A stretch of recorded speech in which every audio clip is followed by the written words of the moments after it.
안녕하세요. 안녕하세요. 네, 저는 지금 스튜디오 시그마에서 제작 총괄 PD 역할을 하고 있는 김병훈 PD라고 합니다. 반갑습니다. 되게 이게 온라인 강의라 그래가지고 그냥 왔는데 생각보다 너무 많은 분이 지금 앞에 있어가지고 근데 뭐 제가 오늘 해드릴 얘기는요, 뭐 구체적인 얘기는 이제 교육 과정이 좀 더 심화되면서 이제 나중에 조금 이제 차차 알아가야 될 것 같고, 좀 원론적인 이야기를 좀 먼저 해드릴까 해요, 여러분들한테. 그래서 이제 콘텐츠가 무엇인가에 대해서 좀 이제 여러분들은 이제 PD가 하고 싶으신 분들이니까 그런 거에 대해서 이제 먼저 좀 설명을 해드리고, 그리고 이제 앞으로 진로를 잡는 데 있어서 그런 이해도가 바탕이 돼야 좀 도움이 될 거라고 생각을 해가지고 뭐 몇 가지 이야기거리들을 준비를 해왔는데, 지금 뭐 영상물이라고 하면은 크게 어떻게 나눌 수가 있을까요?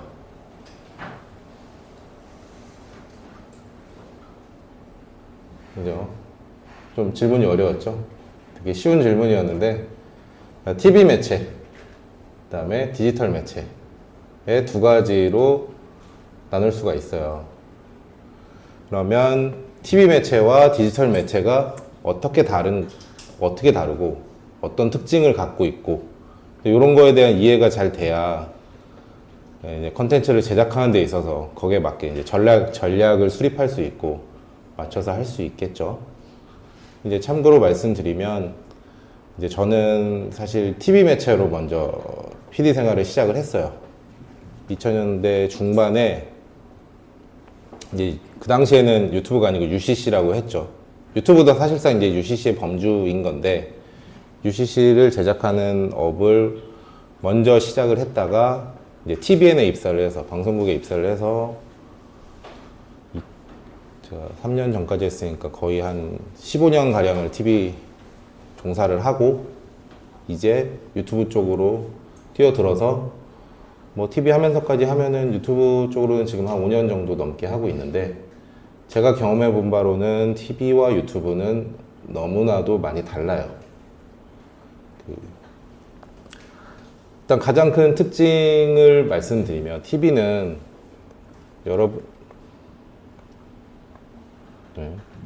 TV는 보는 사람들한테 선택권이 없어요. 그죠? 방송국에서 틀어주는 것을 봐야 됩니다. 그러니까 이게 이제 시청권이 없다는 건데, 시청 선택권이 없다는 건데, 이게 채널 선택권과는 다른 얘기예요. 왜 선택을 못하지? 내가 KBS 보고 싶은지, MBC를 보고 싶은지, 뭐 엠넷을 보고 싶은지, TVN을 보고 싶은지 할 수는 있는데, 이게 왜 선택권이 없다는 거지? 라고 하는 건데, MBC, 저는 이제 예를 들어서 여러분들이 아이돌이 나오는 음악 프로를 보고 싶어요. 월요일 4시에 KBS를 틀었는데 안 해요. MBC를 틀었는데 안 해요. 또 SBS를 갔더니 안 해요. 그러면 음악 전문 채널 있잖아. 엠넷으로 갔더니 재방송을 해요. 제가 봤던 거예요. 이런 거를 여러분들이 선택권이 있다고 볼 수 있을까요? 없죠. 그러니까 각각의 특성에 맞는 채널들이 존재할 뿐, 이제 그런 컨텐츠에 대한 선택권은 없는 거죠, TV는. 그럼 이제 일방적으로 송출해주는 거를 제공을 합니다, 방송국은. 이거를 쉽게 말하면 저희들은 공공재라고 판단을 합니다. 공공재. 그러니까 기호식품이 아닌 거죠. 그냥 제공해주는 것을 볼 뿐입니다. 반대로 디지털 컨텐츠는 내가 원할 때 언제든 어디서든 내가 원하는 거를 볼 수가 있죠.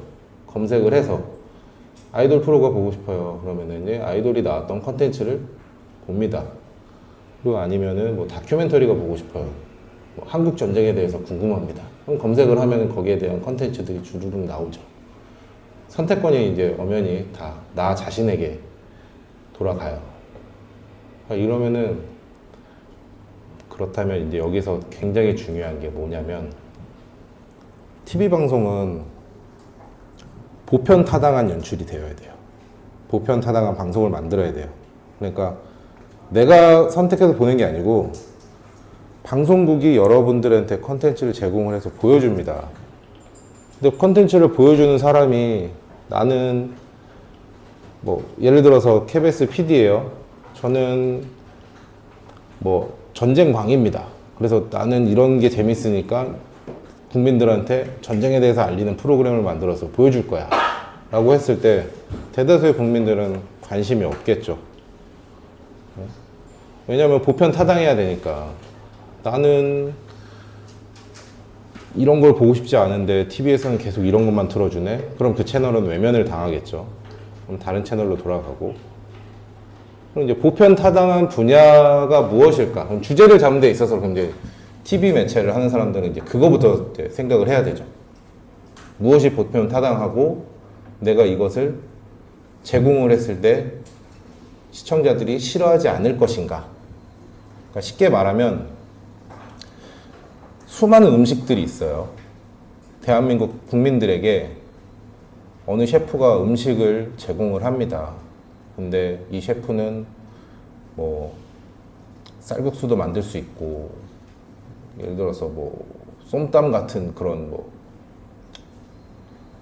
태국 음식 이런 것도 만들 수 있고 아니면 어디 아프리카 뭐 토속 음식 만들 수도 있고 유목민들 먹는 그런 뭐 양젓 짜가지고 이런 것도 만들 수 있어요.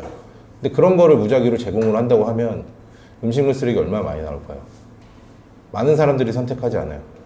맛있게 먹는 사람 분명히 있겠죠. 그런데 된장찌개에 쌀밥을 제공을 한다면 거의 대다수의 사람들이 맛있게 먹겠죠. 늘 먹어왔던 거니까. TV 매체가 이런 식이라고 생각을 하면 돼요.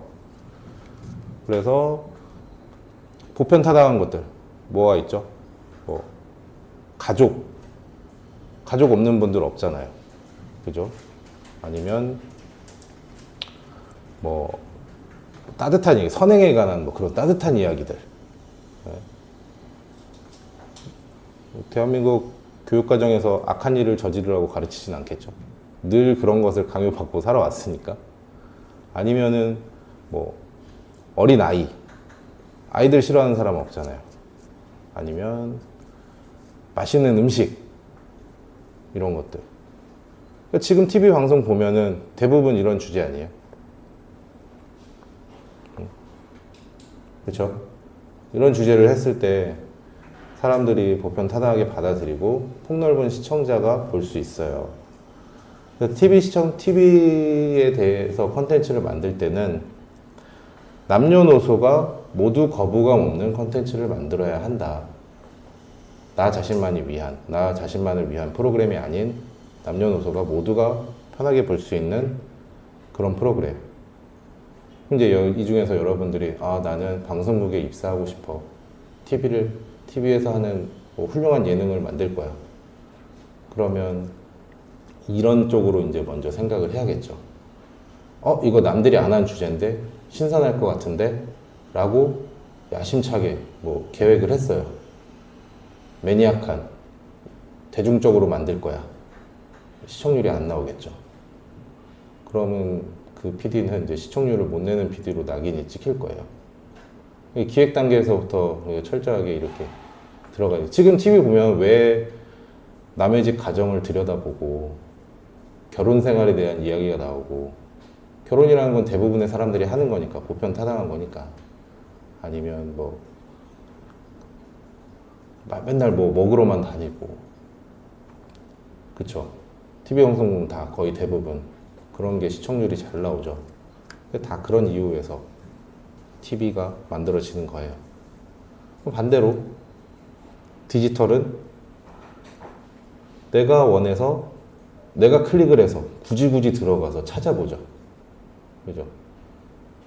유튜브 보는데 어디서 이거 틀어주네? 뭐 이렇게 스크롤 올리다가 걸려있는 거 그냥 틀어주네 하고 보지 않잖아요. 자기가 검색해서. 하물며 스크롤을 올리는 것도 자기 관심사에 대한 알고리즘 때문에 내가 원하는 걸 보고 싶게끔 구조가 이렇게 돼 있어요. 그렇다면 디지털 웹 쪽에 이제 PD들을 지망하는 분들은 그럼 이제 어떻게 판단을 해야 되느냐? 철저하게 이제 타깃형으로 들어가야 돼요. 그죠? 웹에서는 TV 방송이랑은 정반대예요.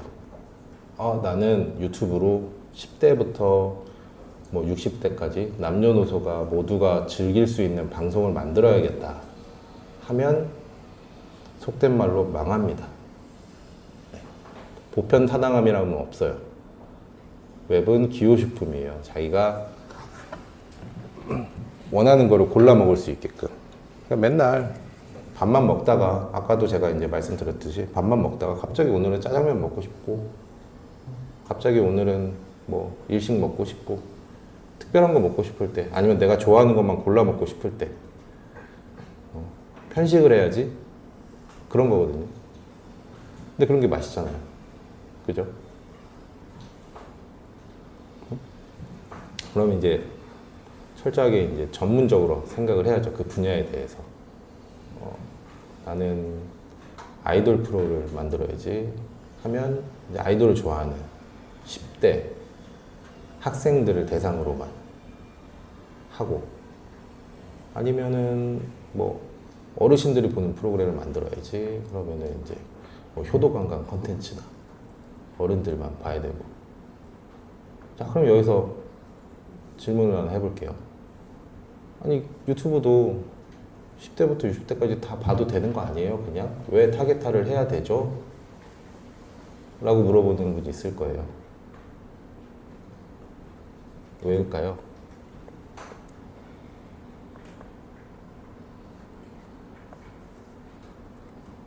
유튜브 피드가 각각 개인에게 가장 맞춤화한 형태로 공급되기 때문에. 맞아요. 그거를 알고리즘이라고 불러요.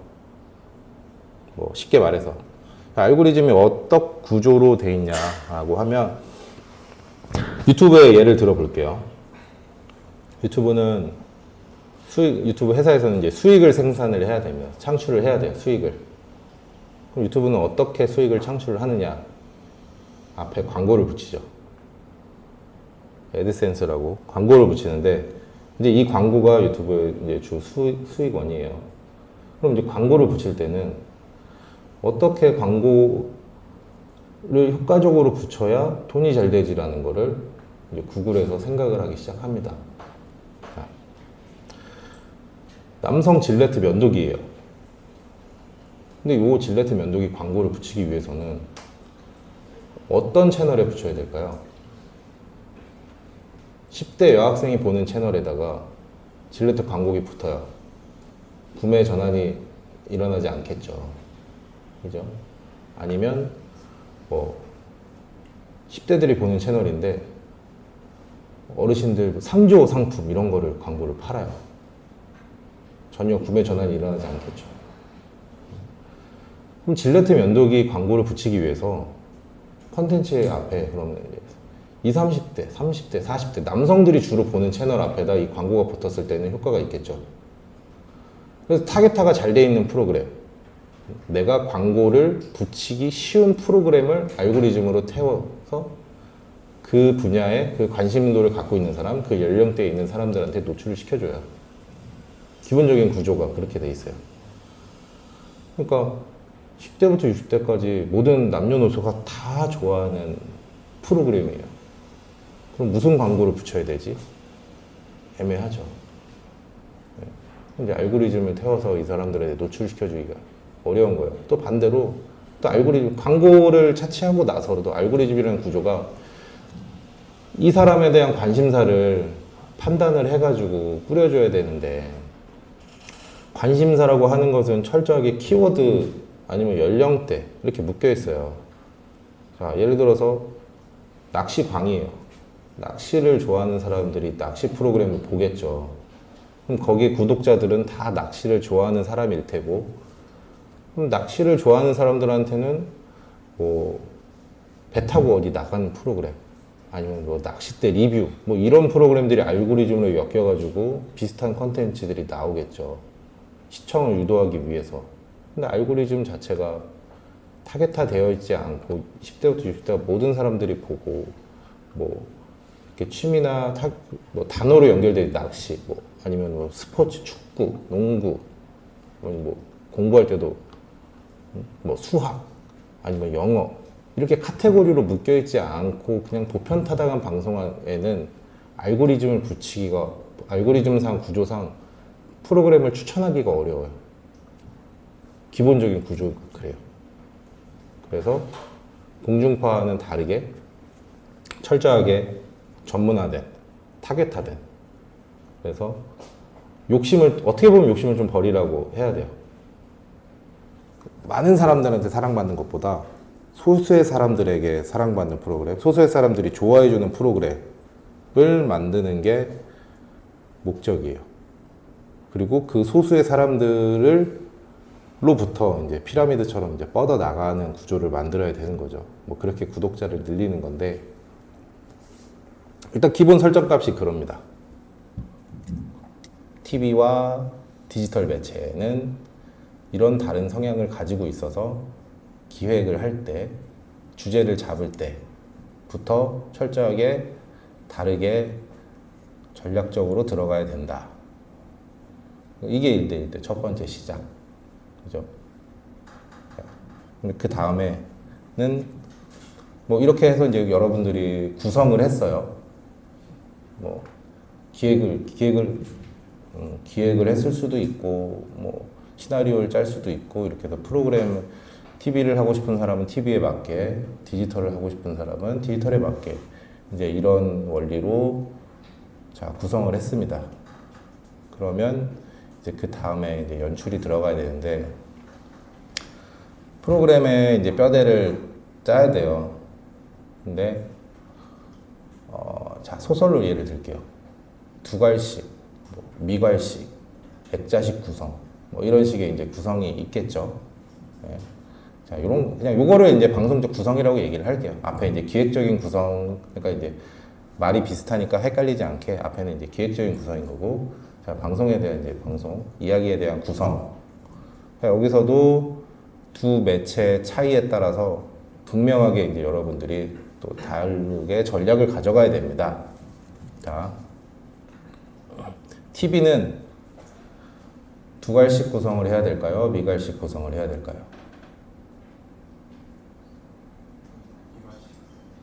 네, 미괄식 구성. 자, 제일 재밌는 거, 내가 보여주고 싶은 거를 맨 뒤에 넣어야 돼요. 자, 왜 그러냐면 아까도 말씀드렸다시피 TV는 선택권이 없어요. 나를 기다려주지 않아요.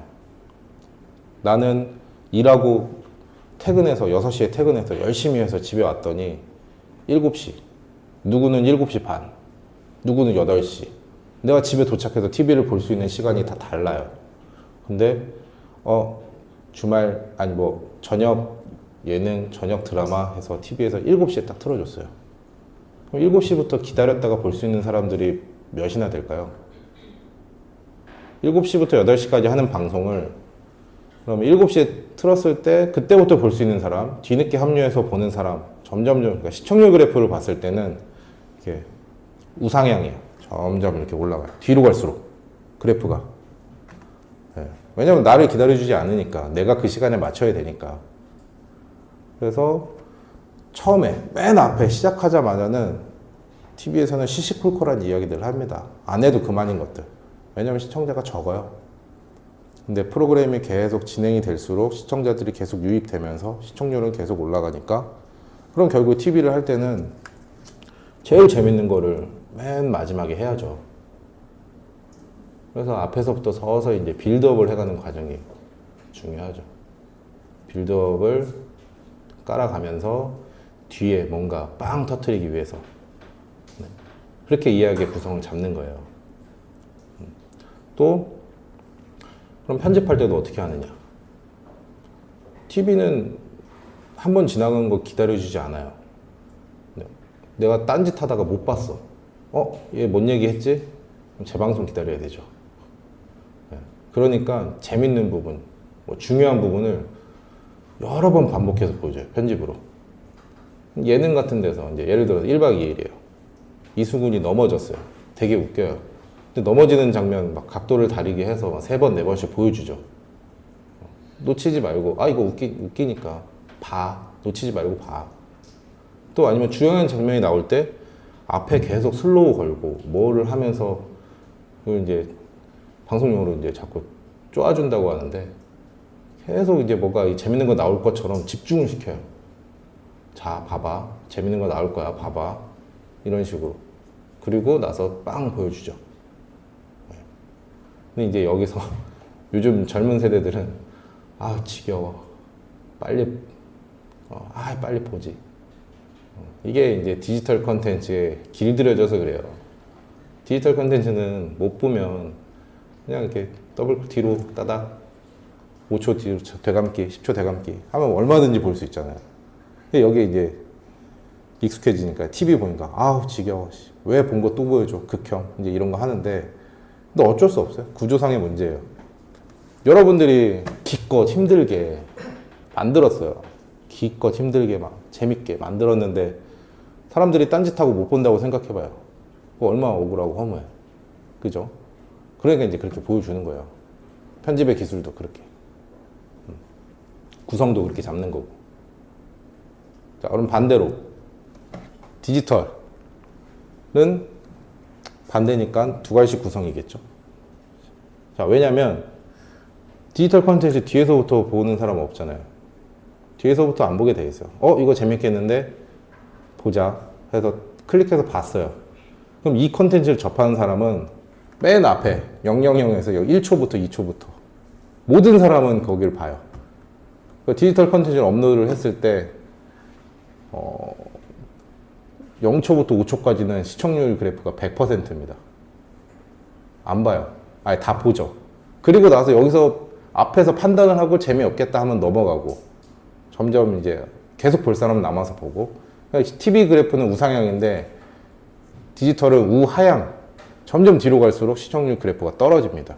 반대로. 그러면 내가 제일 재밌을 것 같은 거, 보여주고 싶은 거를 당연히 맨 앞에 보여줘야겠죠.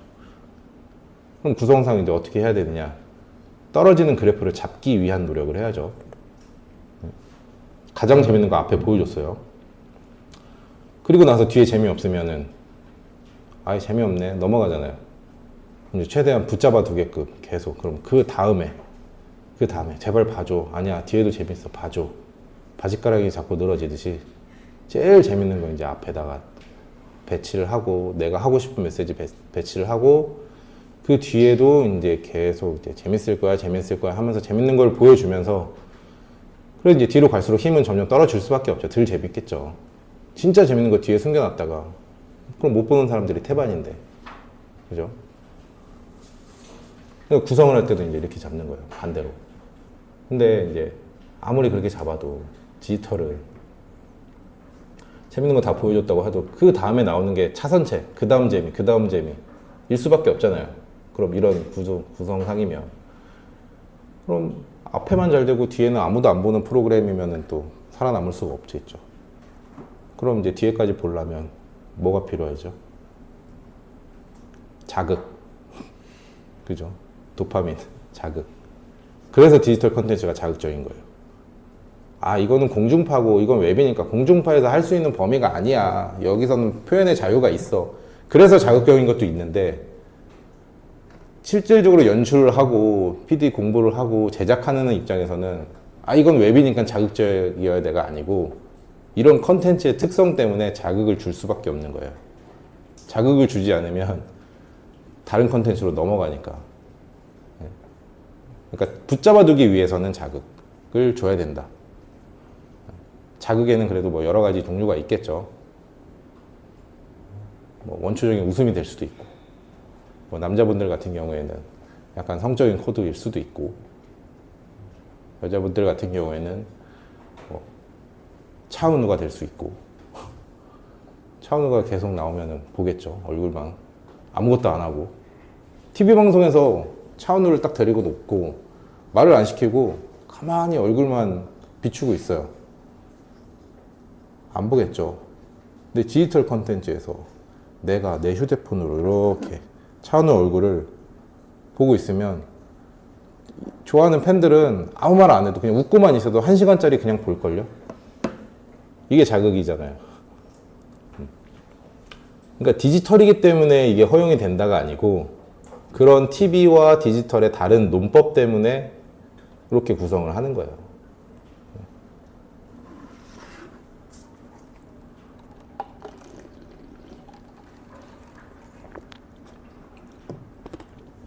자, 그래서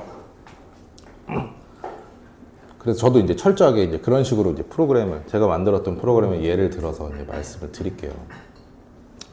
이 노빠꾸 탁재훈이 지금 제가 만들고 있는 건데, 뭐 제가 만들고 있는 여러 다른 프로그램들 되게 많이 있어요. 지금 한 10개 넘게 제작을 하고 있는데, 뭐 대표적으로 많이 아시는 프로그램이니까 이걸 얘기를 하면, 자, 구독자 170만 명인데 남녀 비율이 어떻게 나올까요?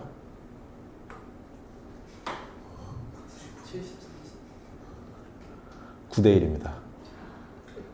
네. 남자가 9고 여성이 1이에요. 그러니까 이제 제가 이제 지금부터 아까 처음부터 말했던 거 있잖아요. 첫 기획부터 철저하게 이렇게 전략적으로 들어간 프로그램이에요. MC가 탁재훈이에요. 탁재훈이라는 사람을 남자가 좋아할까, 여자가 좋아할까, 누가 들어와서 볼까를 고민을 했죠. 근데 흔히들 잘생긴 중년의 웃긴 아저씨라고 하면 아줌마 팬들이 많을 거라고 생각을 하는데, 아줌마 팬들은 임영웅을 좋아하지 탁재훈을 좋아하지 않더라고요. 네. 다 저기 임영웅, 찬원이, 우리 아들 이러면서 이번에도 김호중 그 경찰서 앞에 아들이라고 자기 엄마라고 칭하는 사람들이 있을 만큼 그렇게 이제 그런 사람들을 좋아하지. 사실 잘 노는 형이잖아요, 어떻게 보면.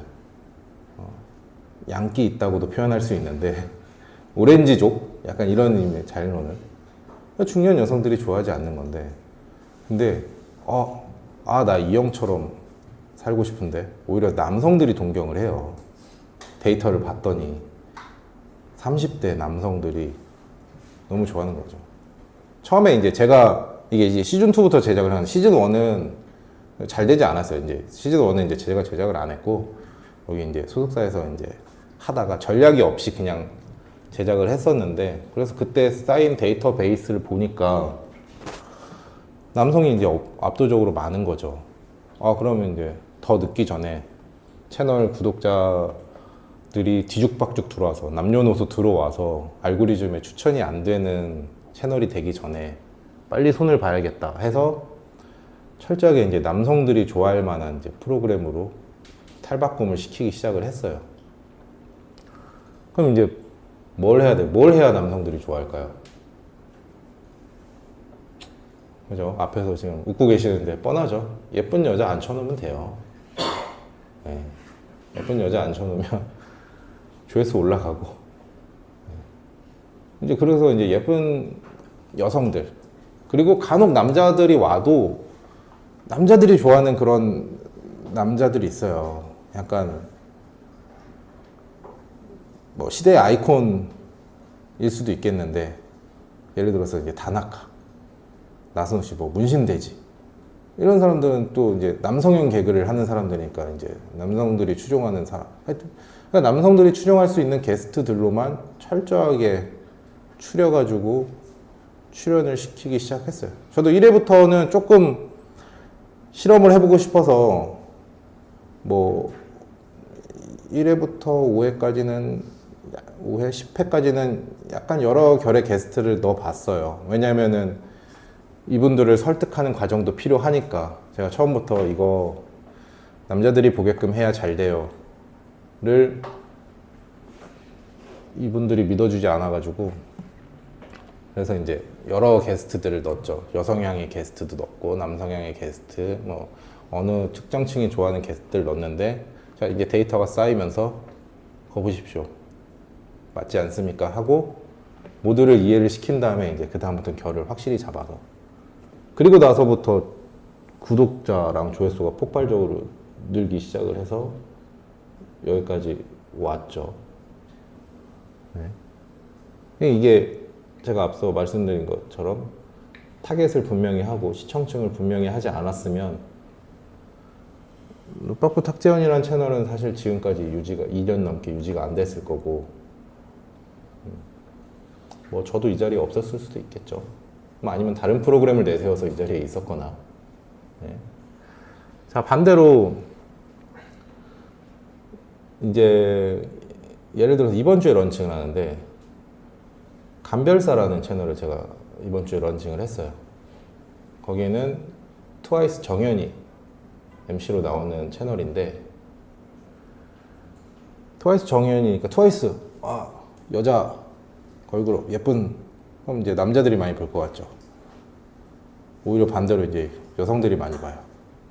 트와이스라는 그룹이 여초 팬들이 조금 많은 그룹이기도 하고, 정연이라는 인물 자체가 지금은 이제 여성들이 많은, 그럼 이제 프로그램 결도 10대, 20대 여성들이 좋아하는 주제로 잡아야겠다 라고 해서 스타들의 집에 찾아가서 이제 애장품을 뺏어서 그걸 이제 경매에 올리는 프로그램을 런칭을 했습니다.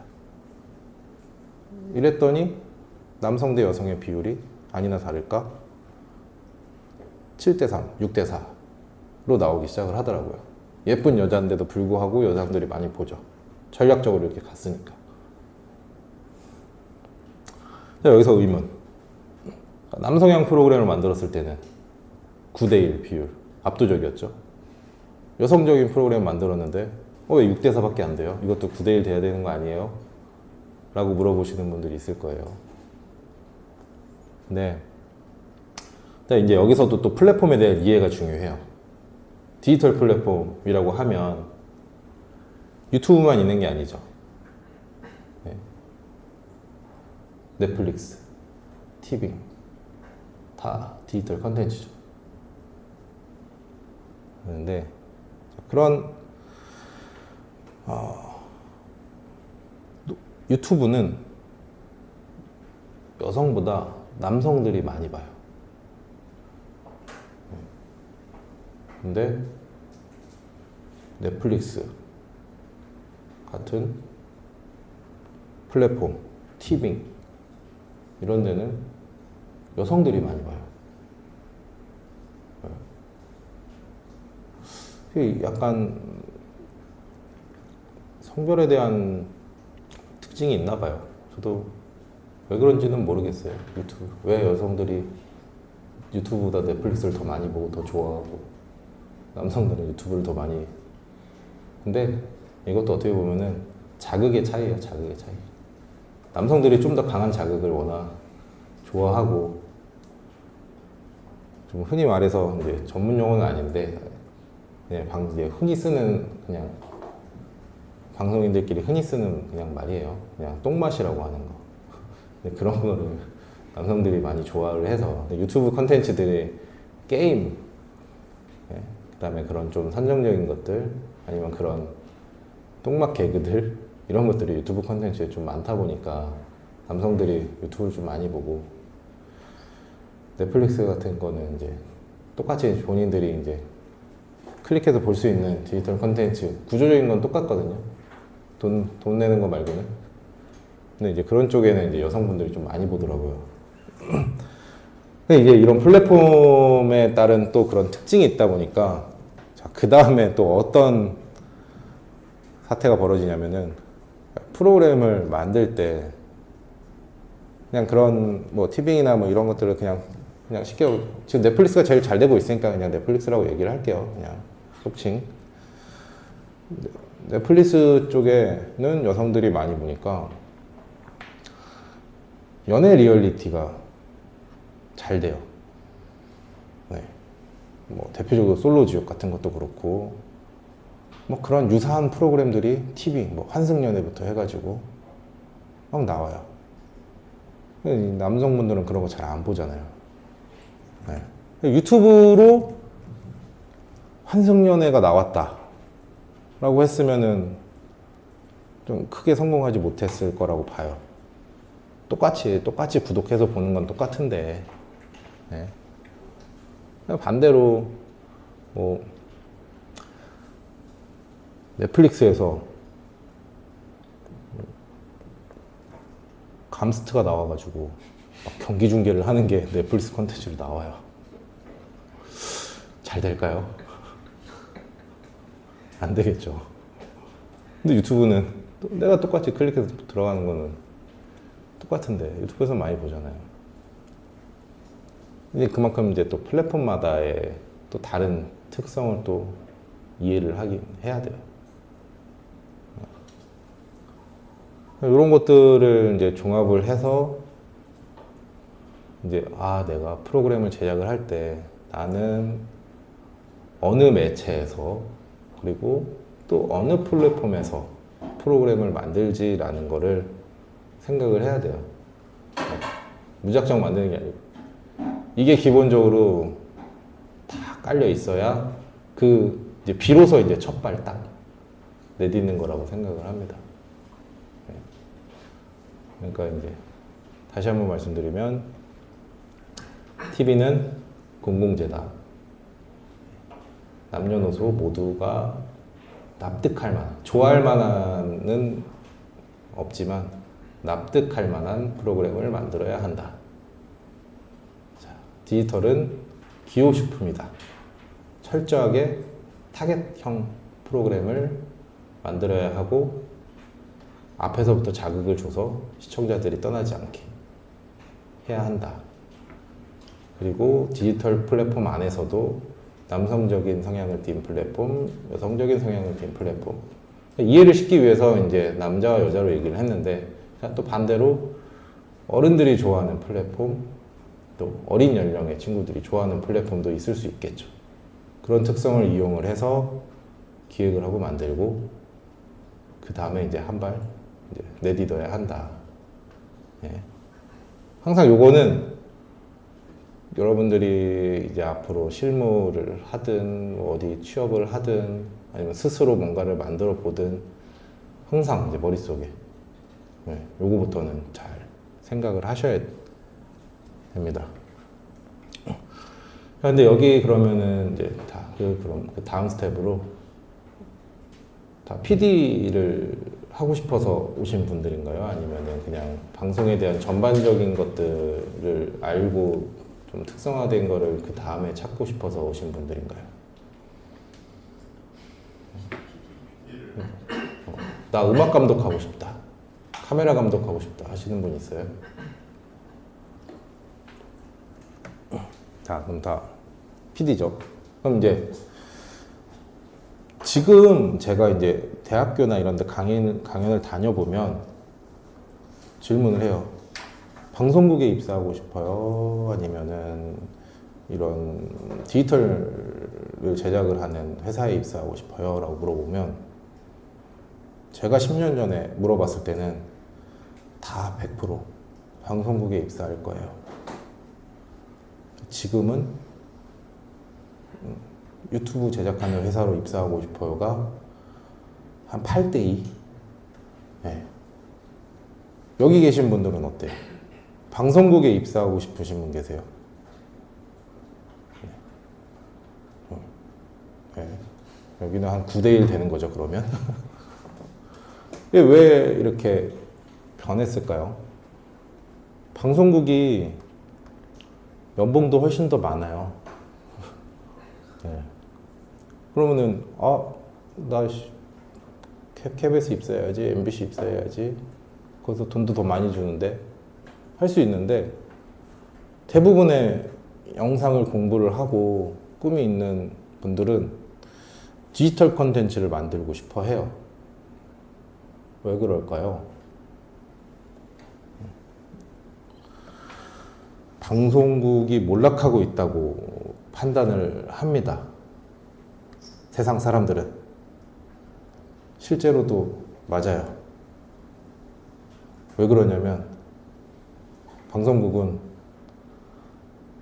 보편타당한 방송을 만들어야 돼요. 10대부터 60대까지. 그런데 젊은 층들이 TV를 외면하기 시작합니다. 네, 이탈을 해요. 왜냐하면 세상은 점점 나를 중심으로 돌아가는 것으로 바뀌고 있어요.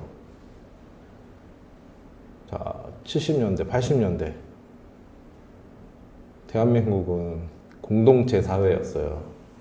이웃과 함께하고 나눠 먹고 가족들과 함께 시간을 보내고 나 자신보다 사회를 위해 희생하는 그런 국민들이었죠. 그 당시에 여러분 어렸을 때 뭐 외국 마인드, 뭐 좀만 약간 이기적인 생각일 수도 이기적이라고 표현하기는 좀 그렇지만 나 자신을 위한 판단을 했을 때, 뭐 나 자신을 조금 더 생각해서 뭔가 행동을 했을 때는 너 외국 마인드구나 이런 얘기 많이 들어보셨죠. 유럽 선진국들은 본인 자신이 더 중요하니까 걔네들은 좀 속된 말로 말하면 걔네들은 좀 이기적인 성향이 있지, 나 자신만 중요하지, 희생보다는 내가 더 중요하지. 네. 그거는 이제 경제학 시간에 배울 텐데 이제 잘 먹고 잘 살면은 본인 중심으로 돌아갈 수밖에 없거든요, 심리학적으로. 근데 이제 지금은 우리나라가 그래요. 잘 먹고 잘 살아요. 네. 전 세계 어디다 갖다 놔도 대한민국 경제적인 위치로는 초강대국이에요. 그러다 보니까 예전에 외국 마인드네, 미국 마인드, 유럽 마인드네가 지금 젊은 세대들한테 뿌리 박히기 시작한 거죠. 네. 그러니까 나 자신을 위해서 살아가기 시작하고 내가 중심이 된 세상이 됩니다. 그러니까 내가 중심인데 내가 보고 싶을 때 내가 보고 싶은 거 봐야지. 왜 기다려줘야 돼? TV 왜 기다려줘야 돼? 거기서부터 시작이 된 거예요. 선택권이라는 게. 그러니까 이제 드라마도 나 시간 있을 때 몰아보게 해야지. 언제 기다려? 다음 주까지 언제 기다려? 재밌는 거 딱 봤는데 지금 넷플릭스에서 돌풍이 되게 유행이라고 하는데 넷플릭스에서는 1회부터 12회까지 한 방에 내주잖아요. 뭐 6회까지 끊어서 내주더라도. 그래, 보고 싶을 때 시간 날 때 니네 얼마든지 봐. 근데 TV로 지금 TV 방송으로 그나마 그래도 전국적 연령대가 잘 시청했던 게 제가 알기로는 뭐 제일 최근 작품이 우영우, 그 뒤로는 뭐 그런 거는 잘 없었고 가족 드라마 했으니까. 자, 우영우가 신드롬이었죠. ENA에서 이제 했을 때, 물론 넷플릭스에서 같이 방영을 하긴 했지만 일주일에 한 편 딱 나오는데 다음 주까지 어떻게 기다려? 사람들이 이제 답답한 거죠. 그럼 이제 TV를 이탈하지 않은 분들은 꼬박꼬박 일주일을 기다립니다. 답답해. 빨리 보고 싶다. 일주일 언제 지나가지? 젊은 세대들은 어떤 판단을 하냐면 귀를 막고 눈을 닫아요. 안 봐요. 스포하지 마. 완결 날 때까지. 그리고 몰아봅니다. 한 번에. 내가 보고 싶을 때 봐야지. 근데 내가 보고 싶은데 뒤편이 안 나왔어. 답답해. 왜냐면 내가 중심이 되는 사회이기 때문에. 시청 형태가 변하죠. 그러면서 이제 디지털로 이탈을 하기 시작해요. 네. 디지털로 이탈이 방송국에서는 어마어마한 타격이에요. 왜냐하면 그냥 시청률을 뺏긴 게 아니고 한 세대를 뺏겼다고 봐요. 세대를 뺏겼어요. 10대, 20대. TV 안 봐요. 아예 안 봐요. 그럼 이제 그만큼의 파일을 뺏긴 거죠. 그럼 이제 TV는 정상적인 수순이라면 그럼에도 불구하고 10대와 20대를 잡기 위한 그런 움직임을 벌여야 되는데 TV 매체에서는 어떤 선택을 하냐면 시청률에 목을 맵니다. 10대, 20대까지 전 연령대를 겨냥한 프로그램이 시청률이 안 나와요. 근데 그럼에도 불구하고 TV 앞을 지키고 계신 분들, 우리 어머님들, 아버님들, 할머니들, 아직 디지털 매체에 대한 이해도가 서툴죠. 어르신분들은. 그리고 일평생을 그렇게 살아오신 분들이니까 TV 앞에서 할머니 어디 이제 노인정에서 다 이게 뭐 화투 치고 잘 놀다 들어오면은 9번 틀어봐라 이거 하죠. 동네 한 바퀴 보고 뭐 백반기행 이런 거 보시고, 그죠? 박원숙의 같이 삽시다 이런 거 보시고, 제가 지금 말한 프로그램들이 우리나라에서 예능 시청률 탑 10 안에 드는 프로그램들이에요. 그러니까 이제 어르신들을 겨냥으로 한 프로그램만 시청률이 나오니까 방송국에서 PD들은 시청률을 잡기 위해서 극단적인 선택을 해요. 어르신들만을 위한 프로그램을 만들기 시작합니다. 자, 대표적으로 미스터 트롯이 어마어마한 경종을 울린 사태예요. TV와 디지털로 양분화가 되는데 어마어마하게 경종을 울린, 저는 하나의 사건이 아니고 사태라고 생각을 합니다. 시청률이 말도 못하게 나와요. 네. 미스트롯 때 트로트 열풍 막 송가인 난리가 났었잖아요. 그리고 나서 2탄으로 미스터 트롯이 나왔더니 전 국민적으로 모든, 거의 예전에, 지금 뭐 앉아 계신 대부분 이제 모르겠지만 모래시계 타임이라고 SBS 모래시계 드라마 70% 시청률 나올 때 길거리가 한산했어요. 사람들이 돌아다니질 않아요. 모래시계 보려고 그 시간 맞춰서 가려고. 근데 미스터 트롯 준결승 결승하는데 동네 전통시장에 장사가 안 돼. 사람이 없어요. 네, 시장에 한산해요. 저녁거리 사러, 반찬 사러 시장이 지금 북적북적이 되는 시간에. 그리고 거기 가게 주인분들도 빨리 문 닫고 들어가요. 그거 보려고. 그렇게 이제 시청률이 나오다 보니까 계속 이제 어르신들만 위한 프로그램들만 나오기 시작하죠. 그것만이 시청률이 나오니까.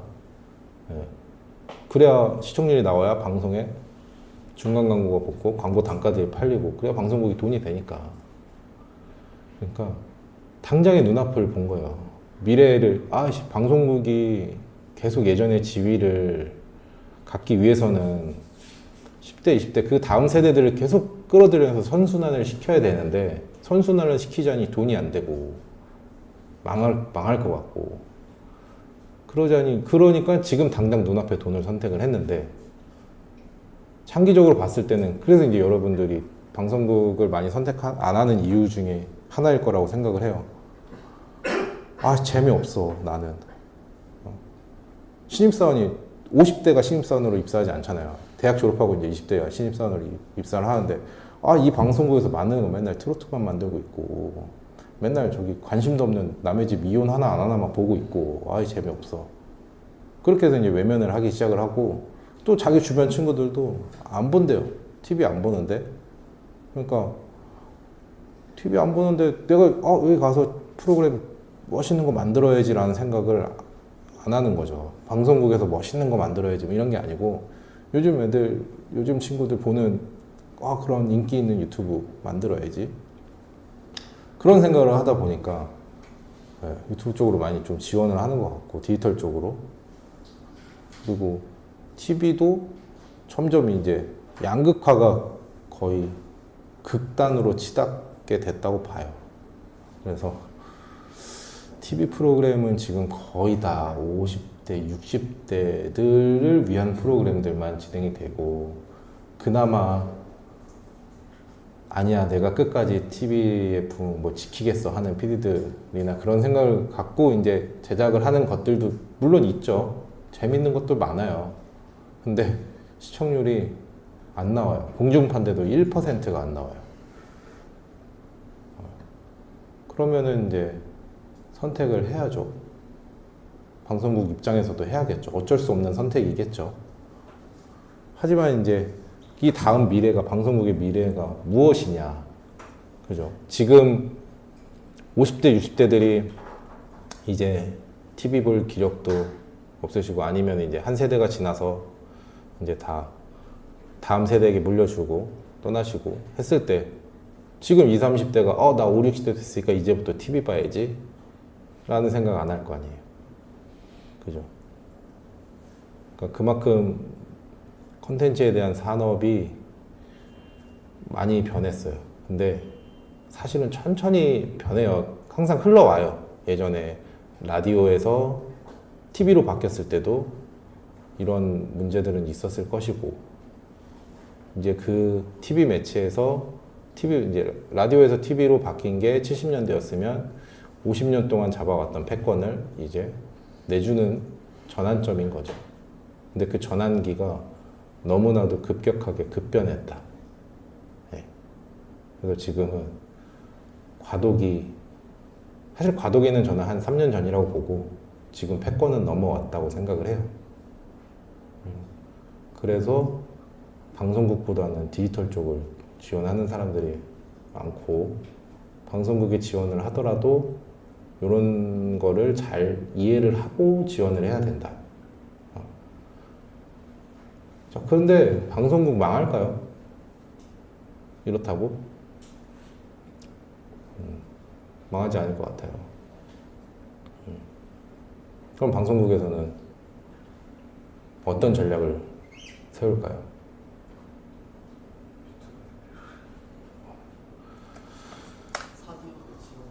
자, 아마도 이건 제 예상이에요. 뉴스, 스포츠 이런 것들은 어쩔 수 없이 생방송으로 가야 되는 것들은 수요가 있으니까, 아무리 디지털 쪽이 된다고 하더라도 여기 계신 뭐 월드컵이에요. 한국이랑 어디 붙었어. 16강전을 앞두고. 근데 아씨 나 늦게 TV 앞으로 가니까 앞에 30분 놓치겠네? 그러면은 스포하지 마. 그 유튜브로 하이라이트 보실 거예요. 그래도 보겠죠. 어딘가 모여서. 그런 것들이 있어요. 생방으로 해야 되는 것들은 방송국에서 끝까지 패권을 놓지 않고 갖고 있을 것이고, 지금 수신료에 대한 이야기가 많죠. KBS 나는 보지도 않는데 왜 수신료를 내느냐. 근데 방송국이 넷플릭스처럼 예능 제작을 하는데 수신료를 똑같이 공정하게 받고 토요일 6시 반에 놀면 뭐하니가 하는 게 아니고, 그냥 지금 셋톱박스들은 집집마다 다 달려 있으니까 MBC에서 틀어서 셋톱박스로 예능이라는 범주를 들어갔어요. 리모컨으로 딱 해서. 그럼 거기에 보고 싶은 프로그램들이 쫙 있고 내가 선택해서 볼 수 있게끔. 그렇게 방송국이 변한다면 보겠죠? 아마 그런 식으로 방송국도 이제 차차 변해가지 않을까라는 생각을 해요. 그렇게 되면 제가 서두에 말씀드린 거, 지금 방송 매체에서의 구성법은 디지털화 되겠죠. 달라지겠죠. 그래서 결국의 미래에는 구성을 잡을 때도 사실은 제가 이제 앞에 5대5로 말씀을 드렸지만 디지털 매체의 그런 구성법이 여러분들은 지금부터 익히고 공부해야 될 필요가 있다고 생각을 해요. 네. 편집하는 방법도 그렇고, 그러니까 이제 시청자들을 붙잡아둘 수 있는 구성과 편집으로 공부를 해야 된다고 생각을 합니다. TV마저도 결국에는 그렇게 바뀔 거기 때문에. 네. 물론 예상이에요. 안 바뀔 수도 있어요. 하지만 바뀔 거예요. 그게 언제가 됐든 5년 뒤가 됐든 10년 뒤가 될지는 모르겠어요. 네. 유튜브라는 시장이 이렇게 5년 만에 거의 될 줄은 몰랐으니까. 그렇죠? 시대의 변화는 점점 빨라지고, 그래서 이제 여러분들이 약간 그런 식으로 잘 알고 공부를 해야 된다는 거를 우선적으로 이제 먼저 말씀을 드렸고요. 지금 뭐 이런저런 얘기 하다 보니까 거의 1시간 됐는데 한 10분 정도 쉬시고, 그 다음에는 이제 그러면 이제 실무로 투입이 됐을 때 PD들이 과연 그럼 어떤 업무를 하게 되는가. 그 막상 뭐 앞에 교육 때도 앞에 강의 때도 뭐 들으셨을 수도 있는데 PD들이 정확히 무슨 일을 하는지를 모르는 분이 태반이에요. PD들 뭘 하지? 이거는 작가가 하는 건가? 이건 PD가 하는 건가? 이제 실무적으로 이제 어떤 역할을 해야 되는지에 대해서 좀 이야기를 나눠볼게요. 이제 여러분들은 이제 대부분 PD가 되고 싶어서 이제 꿈을 가지시고 있는 분들이니까 막연하게 나 PD가 돼야지라고 하는데, 근데 진짜로 이제 그런 제작 PD 이제 뭔가 이윤을 창출할 수 있는 그런 이제 좀 어떻게 보면은 프로 영역의 이제 PD로서 역할을 다하기 위해서 PD들이 그럼 과연 무슨 일을 할지 어떤 일을 해야 하는 건지 모르는 분들이 너무 많은 것 같아서 일단 이거 좀 간단하게 얘기를 하고 그 다음에 이제 질문하는 시간 좀 받아볼 건데 대표적으로 PD들이 무슨 역할을 할까요? 흔히 보면은 뭐 촬영장에서 그냥 가오 잡고 있는 거, 그다음에 뭐 할지 생각하는 거, 뭐 이런 것들 알려져 있는데 가장 중요한 거 첫 번째 업무. 일단 계산기를 잘 두드려야 됩니다. 네. PD는 어떻게 보면은 예술가인 것 같지만 장사꾼이기도 해야 돼요. 네. 한 기업에서 혹은 뭐 어떤 내가 원하는 영상 매체든 뭐든 이게 다 지금 이제 나 취미 생활로 PD 해야지 아니면은 뭐 이게 사람들한테 영상으로 봉사해야지 하시는 분 없죠. 돈을 벌기 위한 수단이죠. 프로로서. 결국에는 상인들은 고기를 팔고 생선을 팔고 야채를 팔고 네, 무언가를 팔고 PD들은 시청자들에게 영상을 파는 거예요. 네. 다 이익 집단입니다. 방송국도 그렇고 컨텐츠 제작하는 회사도 그렇고 그러면 우선 계산기를 잘 두드려야 돼요. 제작비 책정을 하고 어떻게 돈을 벌 것이며 이 영상으로 해서 어떻게 수익을 창출할 수 있을 것이며 어떻게 회사가 굴러가게 돈이 남게 아니면 내 몸값을 어떻게 다 뽑지 이런 생각을 해야죠. 결국엔 돈을 벌기 위해 하는 거예요. 직업이잖아요, 직업. PD. 그러니까 하물며 예술가들도 예술을 하면서 본인의 작품을 그림을 내다 팔고 뭐를 팔고 돈을 벌기 위해서 하는 거기 때문에 PD들도 영상을 파는 사람들이다. 그래서 계산기를 잘 두드려야 된다. 그래서 이제 각 업체들한테 이제 세금 계산서 발행해야 되고 얼마가 남는지 광고 수익이 얼마를 받았는지 아니면 뭐 프리랜서들한테 작가들한테 얼마를 줘야 하는지 이런 계산기를 해서 얼마를 남기느냐 남기기 위해서는 그러면 제작비를 어떻게 세이브를 시키느냐 어디서 돈을 로스를 줄이느냐 이제 이런 거 골머리해요. 제일 많이 하는 일이에요. 컴퓨터 계산기 틀어놓고 엑셀표 해놓고 여기에 얼마 단가 넣었다 뺐다 너 얼마 뺐다 그러니까 숫자에 되게 익숙해 주셔야 된다. 그리고 장사꾼이다. 네. 영상을 파는 장사꾼이 돼야 된다. 이런 거를 이런 마인드셋이 필요하고 그 다음으로 하는 것들 기획이죠. 가장 중요한 것들. 네. 어떤 프로그램을 만들지 어떤 걸 해야 시청자들이 좋아해 주지 많은 사람들이 내 영상을 보게 만들 수 있을까 이런 것들. 기획이 끝났으면 촬영이죠.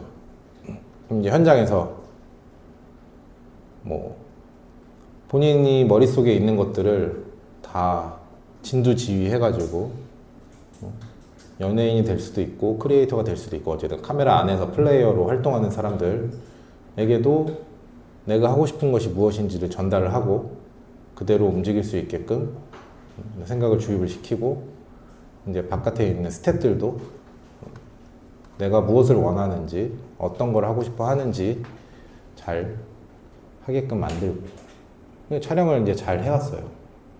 그 다음에 뭐 해야 돼요? 편집해야죠. 네. 근데 여기서 이제 촬영은 카메라 감독님들이 있고 그리고 이제 뭐 가끔 그 PD들이 직접 찍기도 하고 촬영까지는 알겠어. 근데 편집은 누가 하는 거지? 편집을 하는 사람들이 따로 있나? 편집 감독들이 있나? 라고 생각을 하는데 물론 지금 뭐 편집 감독, 뭐 편집자라고 하는 직업군이 있는 건 알겠어요. 근데 기본적으로 편집은 PD가 합니다. 그리고 뭐 여러분 선택이겠지만 근데 제가 예전에 CJ에 입사를 해서 TVN에서도 그 인턴십 교육 담당도 했었고 지금 강연 나가고 다른 데서도 항상 하는 말이 제 지론이 편집은 무조건 PD가 해야 된다. 편집을 하지 않는 사람은 저는 PD로 인정을 하지 않습니다. 네. 왜 그러냐면 결국에 내 머릿속에 있는 거를 마지막으로 가공을 해서 세상에 내놓는 과정인데 기획 열심히 했어요. 촬영까지 다 했어요. 내 머릿속에는 다 그려져 있어요. 근데 이제 편집자한테 딱 넘겨가지고 자, 편집해라고 하면은 내 머릿속에 있는 것이 그대로 나올까요? 안 나오겠죠. 사람의 머릿속을 들여다볼 수가 없으니까. 아니면 먼 미래에 뭐 하이퍼링크 같은 게 이제 뭐 인간의 뇌랑 연결이 돼가지고 조정을 할 수 있으면 인간의 몸은 하나기 때문에 뭐 그러면은 뭐 가능하겠죠. 근데 그게 아니면 저는 PD가 편집을 하지 않는 것은 직무유기라고 판단을 합니다.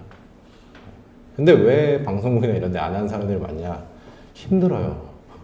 고통스럽고 시간도 많이 걸리고 맨날 밤새고.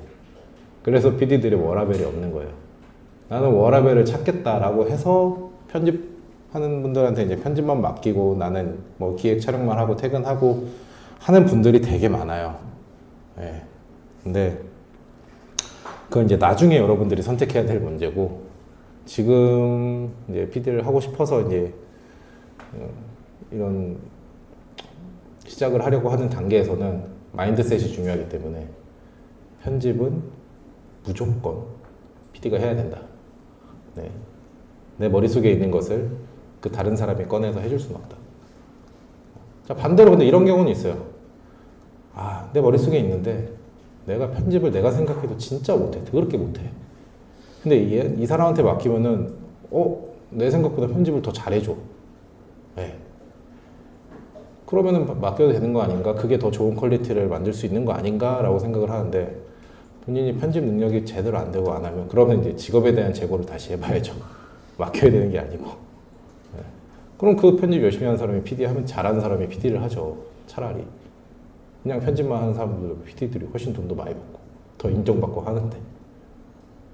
그러니까 편집 어디 남들 맡길 생각하지 마시고 본인들이 며칠 밤을 새서라도 내 머릿속에서 나온 내 작품이잖아요. 그걸 누구 손에 맡기겠어요. 그럼 이제 편집까지 했어요. 자, 그다음에 뭐 할까요? 자막 써야죠. 자, 여기서도 자막 작가님들이 써주는 거 아닌가? 글 쓰는 건데 아니에요. 자막 다 PD들이 씁니다. 네. 자, 내가 내 머릿속으로 생각하고 편집 영상 커트를 붙였어요. 근데 자막 좀 써줘 다른 사람들 맡기면은 이게 무슨 의도로 이 컷이 붙어 있는지 몰라요. 네. 그럼 효과적인 자막이 안 나오겠죠. 아니면 그냥 말자막만 써서 올려줘. 스크립터의 개념으로는 뭐 자막을 써줄 수 있는데 뭔가 상황을 꾸며주고 내가 뭐 하고 싶은 메시지를 전달하고 이런 것들은 편집한 사람이 직접 써야죠, 자막을. PD들이 그러면 이제 문장력도 있어야 되죠. 그럼 숫자에도 빨라야 되죠. 네? 창의성도 있어야 되죠. 그다음에 편집하고 밤새고 며칠 동안 하려면 체력도 있어야 되죠. 되게 고단한 직업이에요. 생각 이상으로. 네. 이제 자막까지 다 썼어요. 그 다음에 특수효과 입히고 음악 넣고 믹싱하고 해야죠. 음악 작업도 되게 중요해요. 네. 편집으로 심심한 거를 음악으로 살려주고 포인트 살려주는 거. 그 다음에 오디오의 레벨을 일정하게 듣기 편하게 만들어주는 작업도 시청자들을 위해서는 꼭 해야 되는 작업이죠. 이렇게 해서 이제 영상이 다 만들어졌어요. 디지털 콘텐츠 같은 경우에 뭐 OTT, 뭐 넷플릭스 이런 데서는 없을 수 있는데 유튜브라고 한정을 합시다. 다 만들었어요. 그 다음에 또 뭐 해야 될까요? 유통해야죠. 자, 제일 중요한 거 있어요. 썸네일 만들어야죠. 네. 이 디지털 콘텐츠는 선택하게 만들어야 돼요. 여러분들이 선택을 하게끔 시청자들이. 그러면 내가 진짜 재밌어요. 만들었어요. 와, 내 인생의 역작이 나왔어. 진짜 재밌어. 근데 그 재밌는 거 봐야 재밌는 거 알잖아요. 봐야. 어떻게 보게 만들까요? 네. 썸네일, 제목 이런 것들로 구미를 당기게 만들어야죠. 예. 가게 그 물건 파는 사람들 사장님 미쳤어요랑 같은 맥락이에요. 얼마나 미쳐서 얼마나 싸게 팔길래 하고 사고 싶게 만들잖아요. 예. 썸네일도 이렇게 만들고 영상 업로드를 한다. 예. 사실 영상을 유통을 하고 뭐 이런 것들은 이제 방송국이나 이런 회사에 들어가면 이제 그런 이제 팀들이 따로 있어요. 전문으로 하는. 예. 근데 뭐 작은 회사에서는 이제 PD들이 거기까지 다 해야 되고 하는 건데 사실 PD들이 하는 이제 전문적인 그런 일은 아니고, 그러니까 제가 지금 말씀드린 거 동계산 첫 번째 계산기 두드리고, 두 번째 기획 구성, 세 번째 촬영, 네 번째 편집, 그 다음에 자막, 음악 이런 후작업까지 종편이라고 표현을 합니다. 후편집들, 그리고 이제 썸네일과 제목들, 이런 것들이 이제 PD의 업무인데 거의 대다수의 시간을 아마 촬영하고 편집하는데 시간을 보내시게 될 거예요. 편집도 한 10분짜리 편집하려면 못해도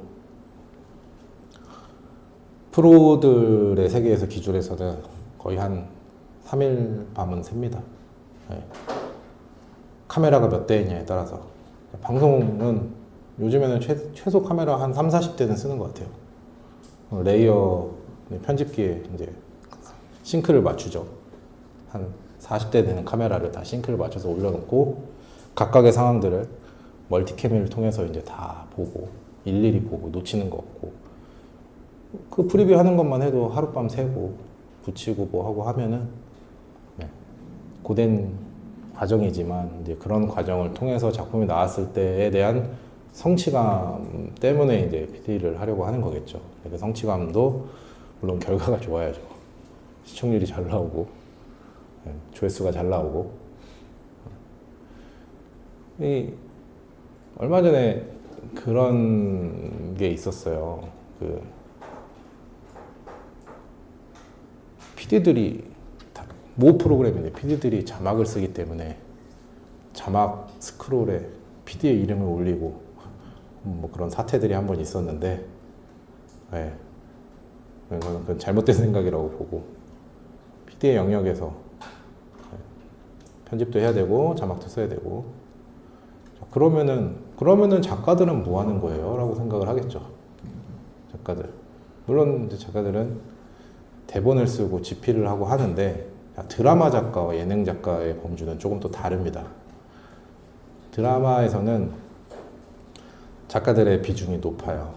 그 작가들이 써놓은 시놉시스와 거기서 이제 살이 붙여진 이제 이야기를 가지고 그거를 영상으로 표현하는 게 이제 PD의 역할이고, 예능에서의 작가는 PD들이 그려놓은 구성과 기획 안에서 거기에 이제 살을 붙여서 대본 작업을 하고, 그 다음에 촬영을 할 수 있게끔 제반 사항을 같이 해주는, 섭외를 하고, 그렇죠? 그런 역할들을 작가들이 합니다. 이제 작가라고 해서 이제 라이터의 개념으로 뭔가를 다 글을 쓰고 하는 업무구나 라고 흔히 생각할 수 있는데, 예능에서의 작가의 범주와 뭐 드라마 같은 곳에서의 작가의 범주는 조금은 다르고, 근데 이제 작가님들도 예전에는 뭐 리얼 버라이어티라는 것이 있기 전에 다 대본대로 움직이는 방송이었을 때는 드라마 같은 그런 영향력과 뭐 그런 게 있었는데, 지금은 다 그렇게 이제 대본 짜여진 대로 안 하기 때문에 상황을 구성을 하는 게 더 중요하기 때문에, 그런 것 때문에 이제 예능에서의 작가에 대한 범주가 하는 역할이 조금은 좀 달라졌죠. 예전에 비해서는. 오히려 PD들의 역할이 좀 더 늘어났어요. 이런 지금의 방송 형태로 봤을 때는. 그러니까 이제 그런 거를 잘 업무에 대한 조율을 잘 하고 효과적으로 적재적소에 스태프들을 배치를 해서 그들의 역량을 최대한 끌어 모아서 가장 최고의 작품을 만드는 거. 어떻게 보면은 요리사라고 생각을 하면 돼요. 요리사.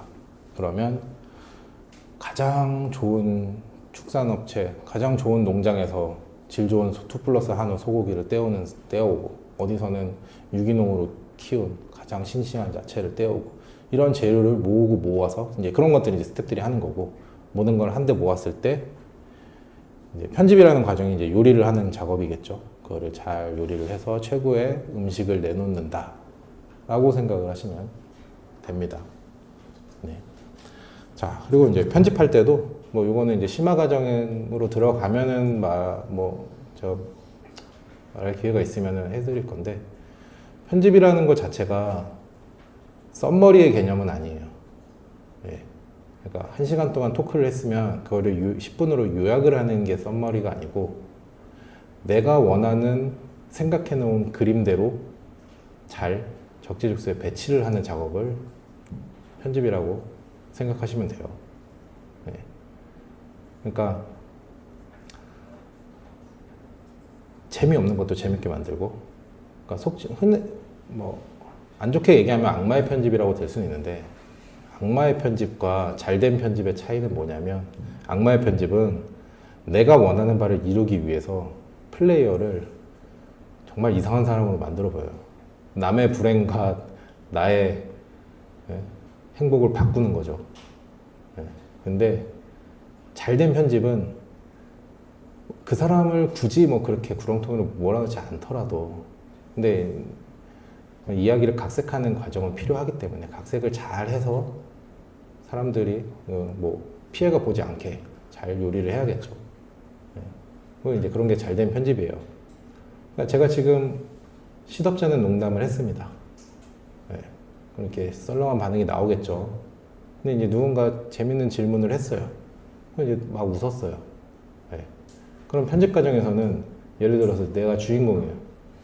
저라는 인물을 살려야 돼요. 그럼 제가 시덥지 않은 농담을 하고 그 뒤에 되게 웃겼던 상황의 웃음을 그 뒤에 갖다 붙여서 내 시덥지 않은 농담이 되게 재밌는 농담이었구나 라는 거를 되게 만들어요. 그런 게 잘된 편집이에요.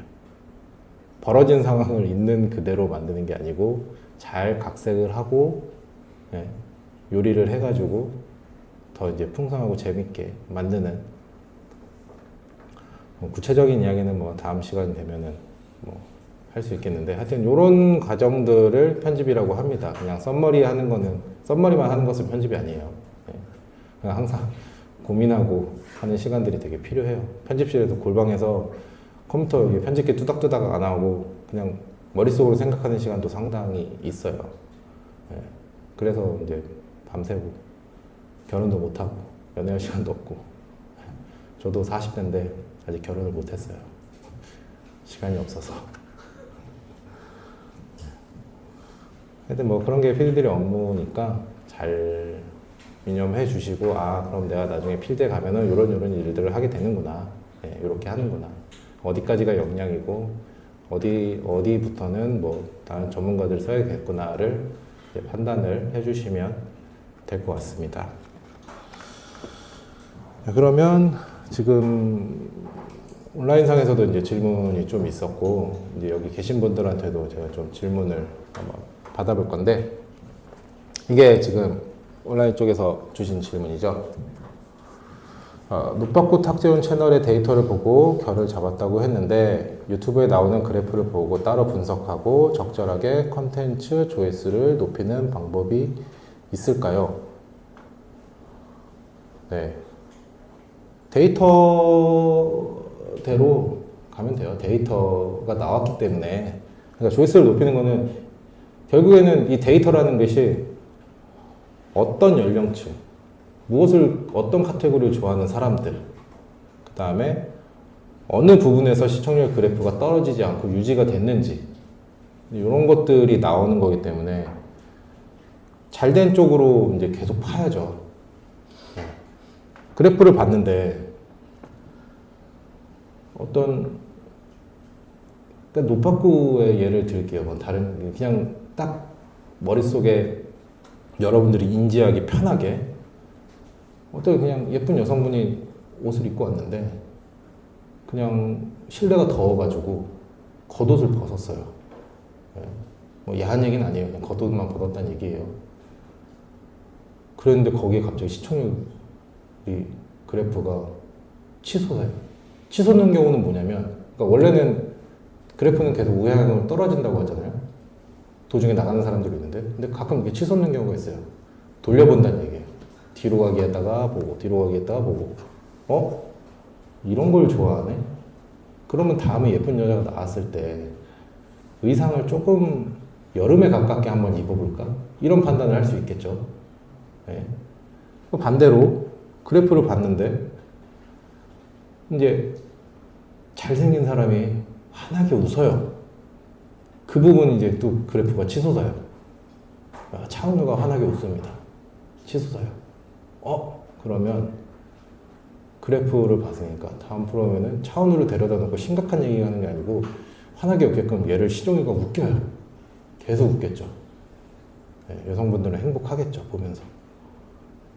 근데 그런 것들로 시청률 그래프들을 잡아두고 이제 컨텐츠에 대한 이제 타겟층들이 계속 봐요. 그러면 유튜브에서는 이 영상을 되게 충성도 있는 영상으로 받아들여요. 그게 기존 구독자들이 되게 충성도 있게 본다.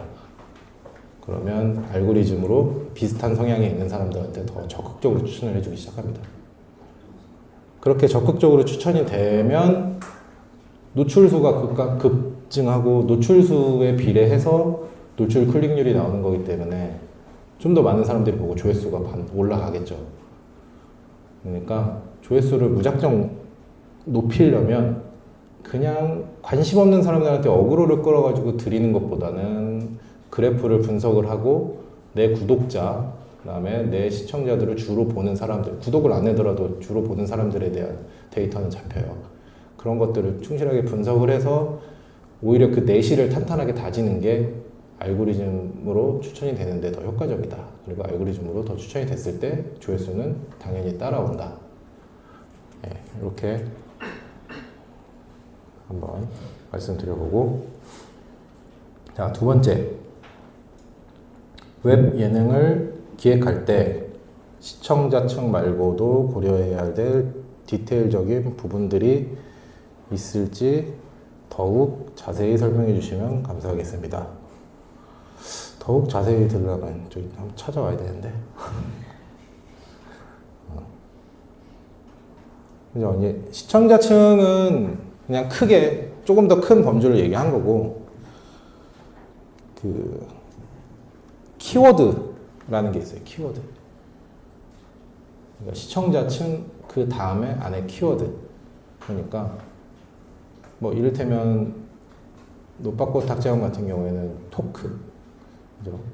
그다음에 뭐 골프, 낚시, 뭐 농구 이런 키워드들을 좀 더 디테일하게 설정하는 작업이 필요해요. 그러니까 내가 낚시 채널을 만들었는데 낚시 채널에서 축구를 하고 있으면 구독자들이 안 보겠죠. 난 낚시하는 걸 보고 싶어가지고 온 건데. 시청자 측이라는 건 일단 기본적으로 뭐 연령대에 맞춰서 본 뭐 편집하는 스타일이나 뭐 아니면 구성하는 방식들이 다르기 때문에 나는 30, 40대 아니 뭐 40, 50대 남성을 타겟으로 하는 프로그램을 만들 거야 라는 거를 먼저 기획이 됐으면 40, 50대 남성이 그럼 뭘 좋아하지? 이제 키워드를 생각을 하기 시작을 해야죠. 그러면 40, 50대 남성들은 당구 치는 거 좋아하지. 그럼 뭐 당구, 뭐 골프 치러 다니는 거 좋아하지. 골프. 이렇게 키워드를 나누고, 그리고 이제 그 키워드 내에서도 좀 더 세분화하면 좋아요. 자, 골프로 잡았어요. 그럼 나는 전문가 코스, 전문가들을 대상으로 한 프로그램을 만들어야지. 아니면 나는 초보들을 대상으로 한 프로그램을 만들어야지. 초보들을 대상으로 한 프로그램을 만들면은 이제 스윙하는 법부터 나 이거 어떻게 해야 공을 잘 칠 수 있지 이런 고민을 하고 있는 사람들이 보는데, 대신에 이제 프로 레벨에 있는 사람들은 안 보겠죠. 그런 것까지 디테일하게 이제 좀 더 세분화해서 이제 설정해서 들어가게 된다면 그러니까 시청자들, 그러니까 골프라는 카테고리에서 전문가라는 범주에 있는 사람들은 놓칠 수 있어요. 하지만 초보들은 더 구독자들 그 내실을 단단하게 다진다고 하죠. 더 충성도 있는 시청자들을 만들 수 있고, 그들이 영상을 더 오래 시청을 지속하게 만드는 효과가 있죠. 그래야 이제 알고리즘이 계속 그 비슷한 사람들한테 태워지니까. 그러니까 카테고리를 좀 더 넓혀가지고 많은 사람들한테 좀 더 사랑 받아볼까, 좀 더 많은 사랑을 잡아볼까라고 하는 게 물론 누구나 다 그런 욕심을 가질 수는 있지만 저는 그걸 다 소탐대실한다고 생각을 합니다. 철저하게 타겟형, 더 디테일하게 타겟 설정을 해서 쪼개면 쪼갤수록 좋아요. 그럴수록 영상의 질과 퀄리티는 높아지기 때문에 거기서부터 이제 알고리즘이 추천이 되고 파생이 돼서 이제 노출수를 조금씩 늘려가는 거가 중요하다고 생각을 해요. 뭐 이게 잘 대답이 됐을지도 모르겠네요. 네. 3번. 피디님이 보시기에 유튜브의 자연 다큐는 어떻게 생각하시나요? 좋게 생각합니다. 훌륭하게 생각을 해요. 자연 다큐 어디서 볼 기회 없잖아요. TV나 이런 데서 잘 안 들어요. EBS 같은 데서 나 가끔 나오고. 근데 이런 거 좋아하는 분들 되게 많아요. 힐링. 네. 그러니까 이게 타겟타의 좋은 예라고 봐요. 어디서 볼 수 없는데 이런 걸 좋아하는 사람들. 그냥 아마존 이런 데서 이렇게 있는 거 틀어놓으면 보는, 좋아하시는 분들이 분명히 있거든요. 그리고 나는 자연인이다. 이거 TV 매체인데도 어마어마하게 충성도 높고 시청률 되게 잘 나오는 MBN을 거의 먹여 살리고 있는 프로그램 하나로 먹여 살리고 있는 채널인데, 그러니까 여러분들이 이런 거 있어요. 자연 다큐는 인기 없는 것 같은데. 그러니까 이제 이분이 예를 자연 다큐로 들은 거지. 이제 또 다른 예로 들어서 나만 좋아하는 것들이 있을 거예요. 내 친구들은 안 좋아하는데 흔히 뭐 예를 들어서 스포츠로 치면은 지금 우리나라에서 뭐 축구, 농구, 야구 이런 4대 스포츠를 주로 보시는데 나는 뭐 영국, 인도에서 뭐 유학을 하고 와가지고 크리켓이라는 스포츠를 너무 좋아해. 근데 크리켓 대한민국 사람들 안 보는데 크리켓 유튜브 만드는 거 어떻게 생각할까요? 라고 하는데 누군가는 좋아해줘요. 그걸 좋아하는 사람들은 있고 자연 다큐도 마찬가지예요. 누군가는 이런 좀 평화롭고 아니면 자연을 다루는 걸 좋아하는 사람들이 있는데 그 사람들은 더 열광적으로 시청을 하겠죠. 네. 그리고 그분들이 한둘은 아닐 거예요. 그러니까 진짜 매니악한 거 이런 거 아니고 자연 다큐라는 범주는 그래도 어느 정도 좀 사회 통용적으로 큰 범주이기 때문에 이런 걸 좋아하는 집단은 충분히 의미 있는 숫자라고 생각을 해요. 그러면 이거를 만들었을 때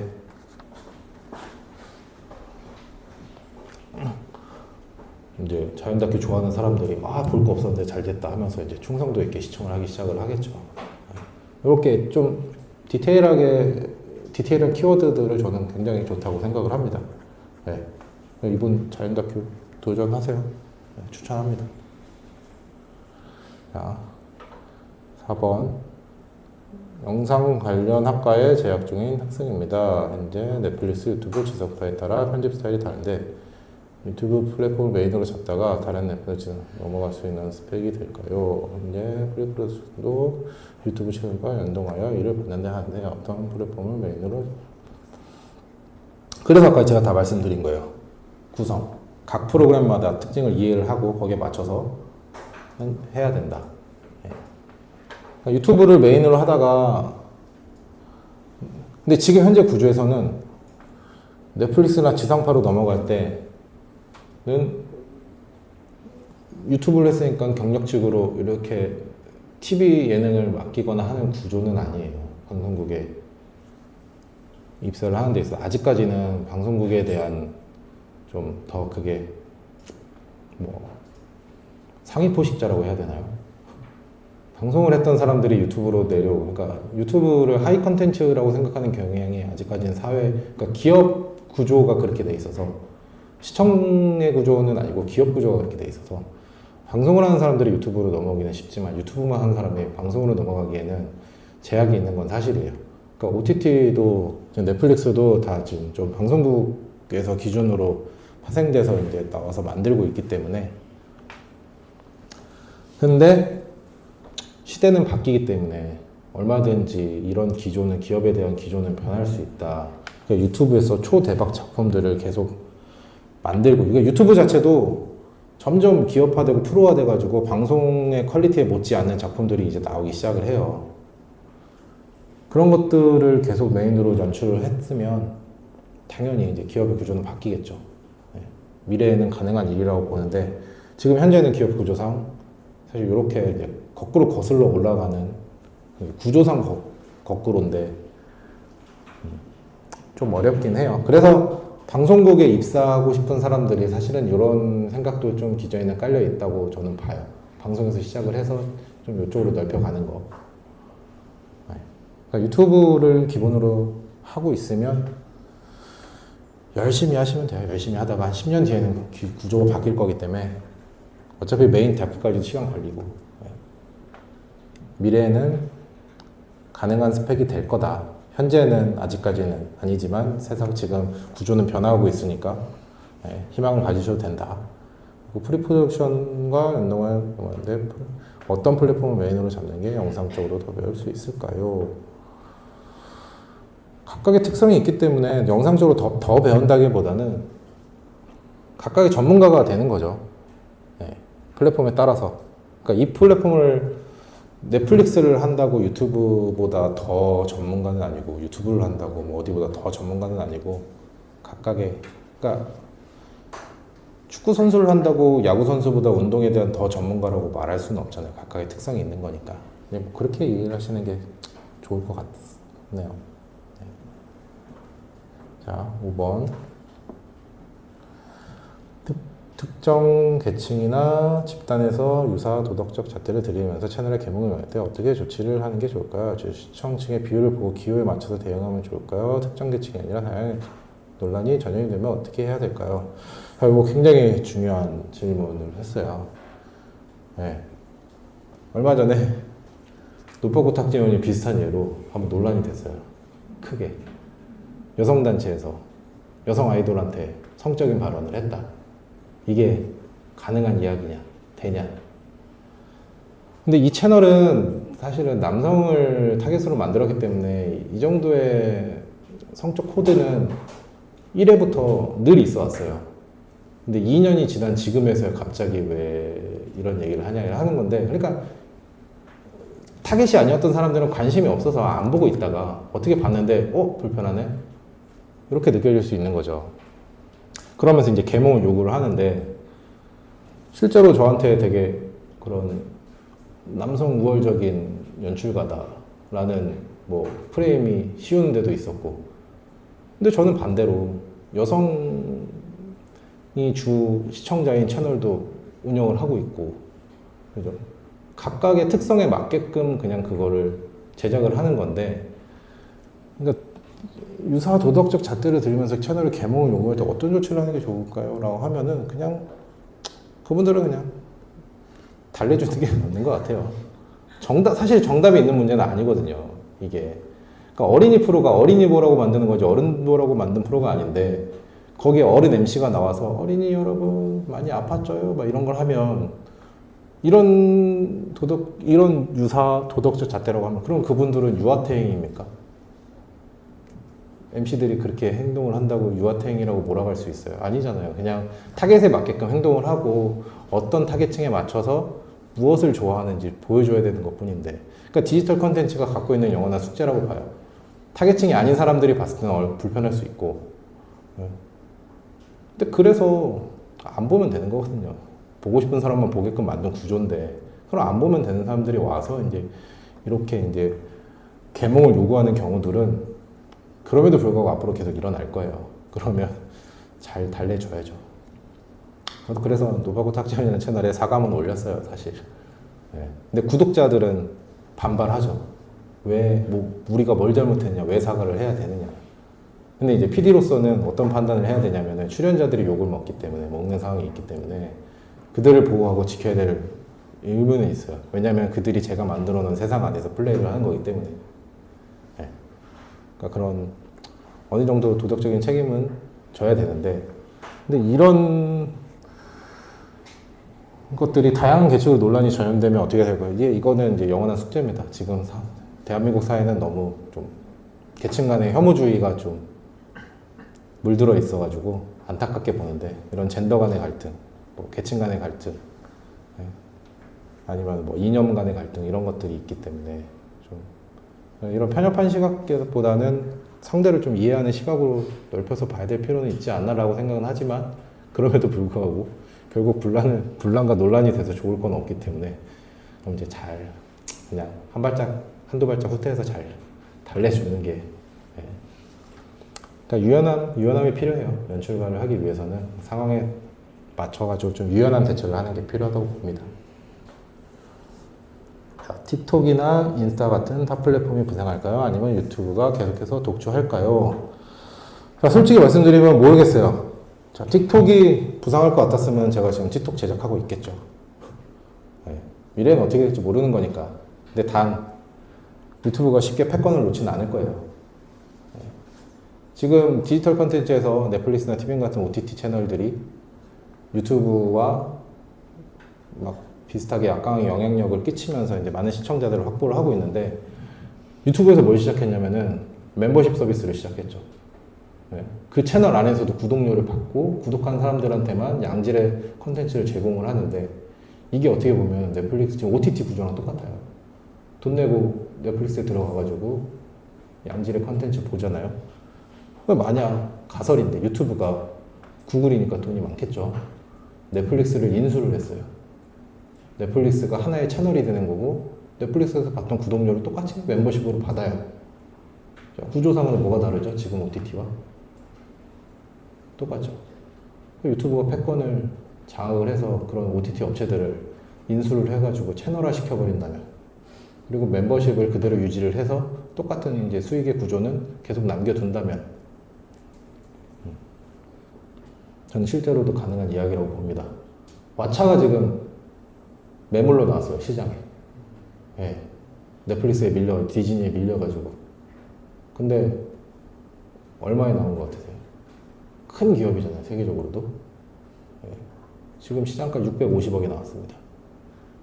예. 저렴하죠. 물론 개인이 생각하기엔 저렴한 금액은 아닐 수 있지만 기업의 가치를 생각한다면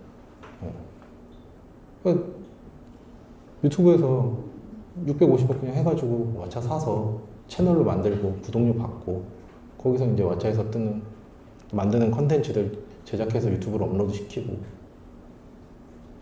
그럴 수도 있기 때문에 유튜브에서도 이제 그 다음 스텝 멤버십 서비스를 낸 거는 그 다음 스텝이라고 생각을 해요. 그런 것들도 사실은 염두에 두지 않았나. 물론 제 가설입니다. 예. 그런 의미로 패권은 놓지 않을 것이다. 그런데 틱톡 같은 거, 인스타 같은 거는 이제 쇼폼이죠. 쇼폼으로 대변하는 컨텐츠인데 유튜브에서도 쇼츠 하잖아요. 그거를 놓지 않기 위해서 당분간은 유튜브가 독주라고 생각을 합니다. 자, TV 매체에서 보편 타당한 프로그램을 주로 제작한다고 하셨는데 TV 타깃 시청자는 디지털 매체 타깃 시청자가 다른가요? TV 예능만 해도 2040 전체 시청률과 다르게 나타나는 경우가 있는데 네, TV의 타깃 시청률은 공중파는 남녀노소 다 전부입니다. 그리고 시청 제한 뭐 드라마 같은 거 보면 15세 미만 뭐 이런 거 걸려 있는 거 가끔 있죠. 그런 것만 아니면은 15세 이상 모든 사람들한테 해당되는 18세 이상 모든 사람들한테 해당되는 그래서 TV는 모든 시청자들을 대상으로 한 공공재다. 그래서 디지털 매체는 타깃 시청층이라는 게 없어요. 구조상 타깃화를 시킬 뿐이에요. 그런 거에 다른 거고 TV는 2049 시청률과 전체 시청률 추이가 다르게 나타나는 경우가 있는데 이것도 타깃 설정, 네, 일환이에요. TV에서 공중파는 10대부터 60대인데 이제 자, TV에서 20년 전에 어떤 일이 나냐면 케이블 TV가 출연을 하죠. 케이블은 좀 전문화된 채널이에요. 내가 좋아하는 거, 엠넷, 음악만, TV, 예능만, 온스타일, 스타일, 뭐 그런 거, 올리브, 요리, 투니버스, 만화, 어린이. 그러니까 아예 공중파에서는 모든 걸 다뤘지만, 그러니까 지금 종합편성처럼 종합방송으로 다뤘지만, 조금 더 이제 컨셉화된 그런 채널들이 출연을 하죠. 케이블의 출연으로 방송들이. 그렇기 때문에 타깃화가 된 거고, 그래서 2049 시청률이 나온 거예요. 네. 왜 근데 2049가 나왔냐? 2049가 광고를 했을 때 소비를 가장 많이 하는 이들을 대상으로 한 프로그램을 내야 광고가 붙고 단가가 높아지고 방송국이 돈을 벌기 때문에 아까 말씀드렸지만 방송국은 이익 집단이기 때문에 어느 70대한테 광고 아무리 많이 해봐야 그분들 돈 잘 안 써요. 네. 나라에서 주는 연금으로 사시는 분들이기 때문에 그런 것도 2049한테 어르신들 제품을 광고를 해야 선물로 우리 엄마 아빠 갖다 주죠. 네. 어머니 아버님한테 이거 써보세요 광고하는 게 아니고 아들들한테 딸들한테 광고를 해서 사드리게 만드는 게 기업의 목표예요. 그래서 2049가 광고의 효과가 가장 좋고 소비를 가장 많이 하는 계층이다. 그래서 케이블에서도 2049를 타겟으로 한 그런 전문화된 방송국이 나온 거고 그래서 2049 시청률이 중요한 거고 이런 전략의 일환입니다. 그래서 공중파는 케이블, 그러니까 아까 조금 더 심화 과정으로 얘기를 하면 이제 공중파와 케이블이 무엇이 다른가도 이제 제가 좀 시간이 많았으면 얘기를 해드렸을 건데 이제 그런 거예요. TV랑 케이블도 구조적인 문제가 조금은 다르기 때문에 2049 시청률이 있었고 그게 이제 전체 시청률이랑 물론 다르겠죠. 타겟이 다르기 때문에. 네. 자, 저기 피디님 지금 시간대 관계상 여기 이제 오프라인 분들 질문. 네. 네. 지금 뭐 너무 질문들을 많이 해주셔가지고. 되게 요즘에 흐름이 되게 그 유행도 빨리 바뀌고 네. 그러는데 그 PD님의 그 대중의 그런 뭔가 흐름이라던가 그 감을 유지하시기 위해서 뭐 매일 하시는 뭔가 그런 뭐 다른 유튜브에 올라오는 그런 영상을 맨날 보신다던가 뭔가 그런 게 좀 있으실까요? 엄청 많이 봐요. 제가 예를 들어서 2시에 퇴근을 하면 새벽 5시, 6시까지는 침대에 누워서 콘텐츠를 항상 다른 거, 인기 많은 거 항상 보고 그 다음에 또 10대들을 이해하기 위해서는 저는 지금 40대이기 때문에 10대를 이해하기 어렵기 때문에 10대들이 뭘 좋아하는지 어떤 아이들을 좋아하는지 어디 뭐 이동하면서 보고 제가 이제 뭐 대리기사를 불렀거나 아니면은 뭐 차를 어디다 놓고 와서 뭐 대중교통을 탈 때도 항상 보고 있어요. 근데 이게 트렌드를 놓치지 않기 위해서 여러분들이 공부해야 되는데 제가 지금 회사에서 어떻게 불리냐면은 후배들이 저희가 알고 있는 40대 중에 가장 철이 없는 사람이라고 저를 부르고 있어요. 그냥 그만큼 그리고 이제 노파코 탁재훈을 하고 있기 때문에 좀 예쁘고 섹시한 여자들도 봐야 되니까 아프리카 방송까지도 봐요. 원래 그런 거 안 봤는데 공부를 하기 위해서 봐야 되니까 이제 지하철 타고 이제 그런 거 보면 좀 민망할 때가 많죠. 저 아저씨 변태 아니야? 왜 저렇게 가벼운 옷을 입은 여자들이 춤추는 영상을 보고 있지? 근데 이제 저는 이제 거기에 대한 댓글이나 반응도 다 공부를 해요. 누가 채널에 나왔을 때 우리 시청자들이 좋아하겠구나, 뭐 하겠구나. 예를 이렇게 들어서 그렇지 제가 TV 방송할 때 의학 프로그램을 연출한 적이 있었어요.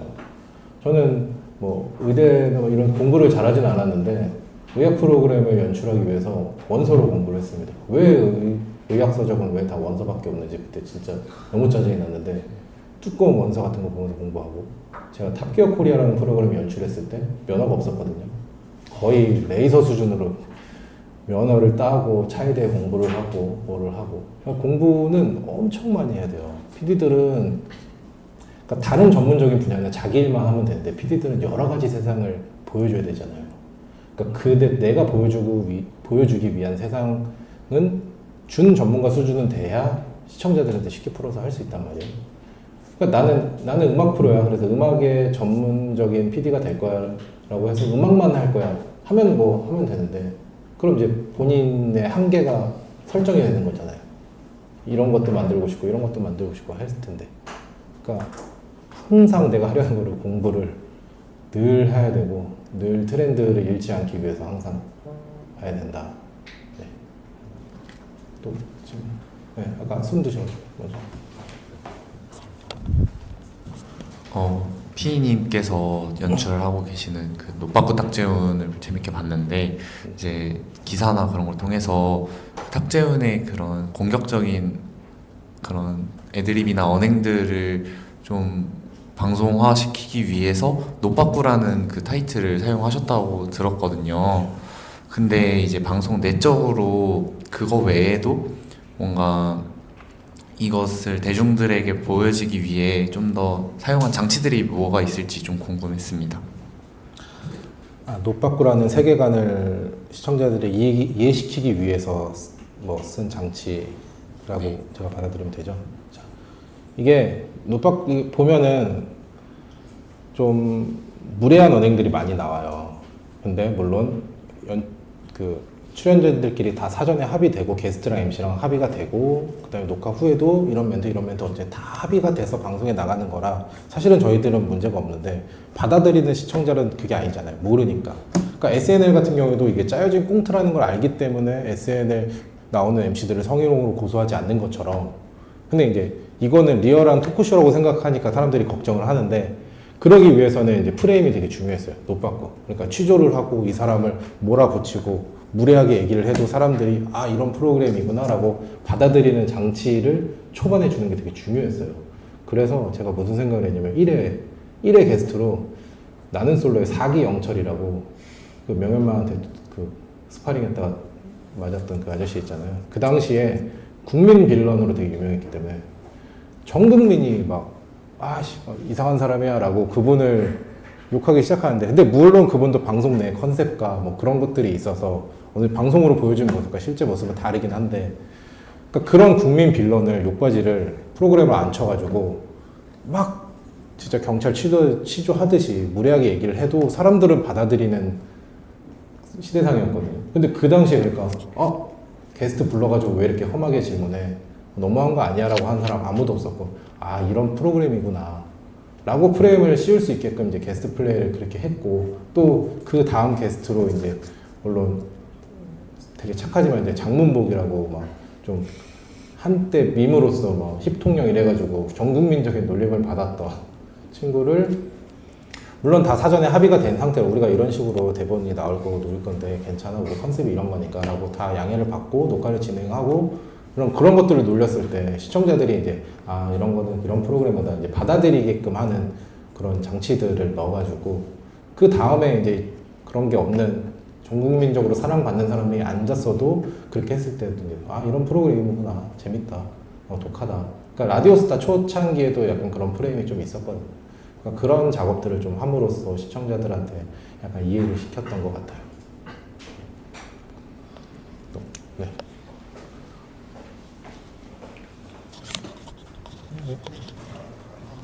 여기 뒤 아니 다 질문 네네. 드릴 테니까.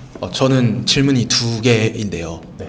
그 아까 이제 PD가 판을 짜주고 작가가 먼저 판을 짜주고 이제 거기서 플레이어들이 노는 식으로 한다고 얘기를 들었는데 노빠꾸 같은 경우에는 그 애드리브도 꽤 있다고 저는 생각을 했거든요 보면서. 네네. 그래서 실제로 짜여진 그 판이랑 애드리브 비중이 어느 정도 되는지가 일단 첫 번째 질문이고요. 네.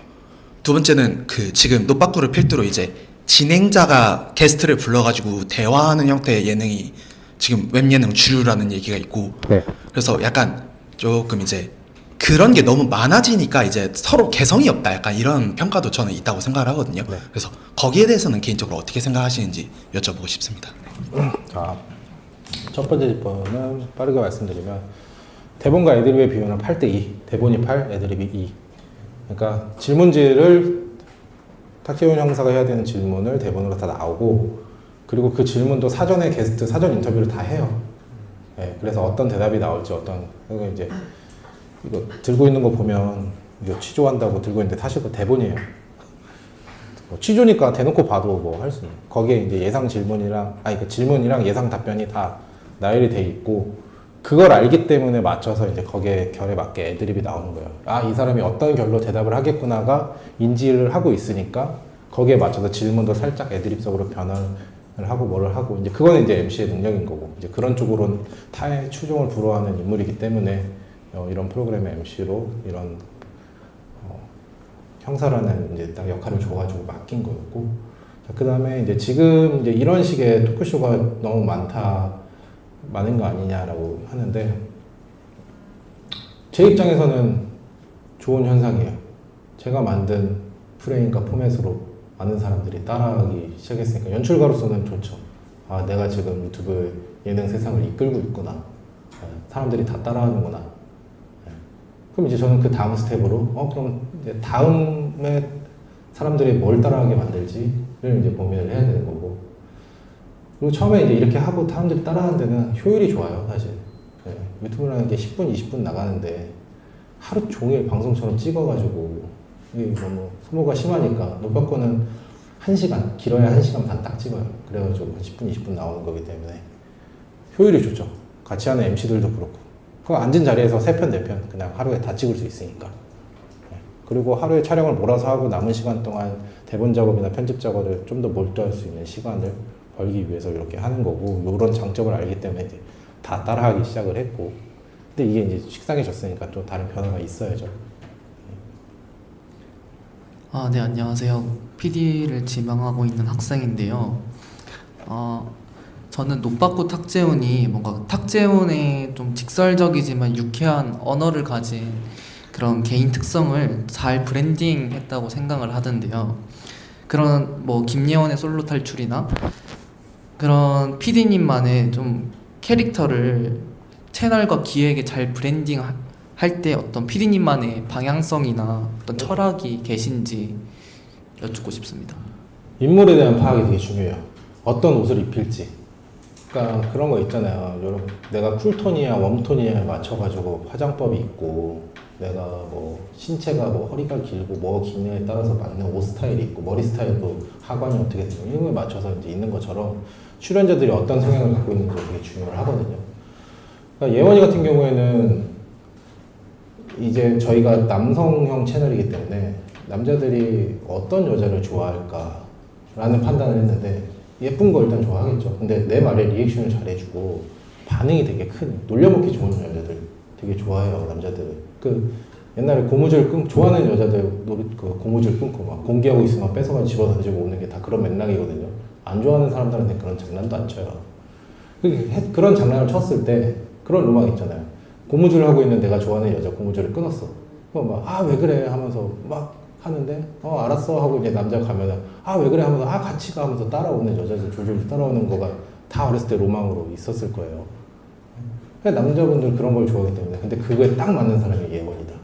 그러면은 리액션도 좋고 예쁘고, 그럼 얘를 어떻게 더 재밌게 놀려먹어야 사람들이 좋아하지? 이런 고민을 하게 돼서, 그래서 이제 솔로 탈출이 나온 거죠. 말이 솔로 탈출이지 지금 프로그램 보신 분들은 알 거예요. 솔로 탈출 시킬 생각은 없어요. 어떻게 얘를 놀려먹고 기겁하게 만들고. 근데 그게 이제 재밌어서 보는 거니까. 진지하게 옆에서 소개팅하고 있고 결혼 상담하고 있으면 사실 누가 보겠어요. 네. 그리고 규진이 같은 경우도 마찬가지예요. 노빠꾸 탁재훈의 가장 큰 성공 원인이 신규진을 그 자리에 앉혔다는 거거든요. 근데 신규진이 이 자리에 앉기까지는 원래 처음에 앉을 때는 무명의 거 아무도 모르는 배우였는데, 저는 이 친구를 알았어요. 이 친구가 꽁트를 하는 친구인데, 코미디 빅리그에서 오동나무 아저씨를 요거를 하는 친구인데, 이 친구는 꽁트 연기적인 재능보다 토크로서의 재능이 되게 있는 친구였거든요. 개인적으로 이 친구랑 좀 친분이 있고 쌓다 보니까 토크를 하는 MC로서 너무 잘 맞는데 그런 기회가 없었으니까. 근데 이 자리에 이 친구가 앉아있으면, 근데 그 토크의 결도 탁재훈 형님처럼 공격수인 사람들이 있어요. 네. 근데 이제 개그에도 받쳐주는 사람이 있는데, 신규진이라는 친구가 되게 받쳐주는 개그를 해도 내가 먼저 웃기는 게 아니라 상대가 웃긴 걸 받아서 같이 웃겨주는 이런 걸 역량을 갖고 있는 친구였기 때문에, 그러면은 이제 탁재훈이라는 공격수 옆에서 손흥민이 있는데 옆에 호날두를 갖다 놓으면 서로 골 넣겠다고 싸울 거 아니에요. 근데 손흥민한테는 이강인이 필요한 거죠. 어시스트를 해줄 사람이. 근데 그런 역할에 딱 맞는 친구라고 생각을 해서 섭외를 해서 앉혔고, 그게 이제 프로그램이 조화롭게 잘 진행이 되고 성공을 한 거거든요. 그러니까 내가 원하는 그러니까 원하는 역할이 어떤 친구에게 되게 잘 맞는 옷일까에 대한 고민을 해야 돼요. 그러니까 프로그램에 대한 고민도 있는데, 어떤 사람을 섭외를 해야지, 어떤 사람이 이 프로그램의 결과 맞을까에 대한 고민도 기획 구성 단계에서는 굉장히 중요해요. 그러니까 섭외 회의라는 것도 사실 몇 날 며칠 해요. 네, 그런 맥락으로.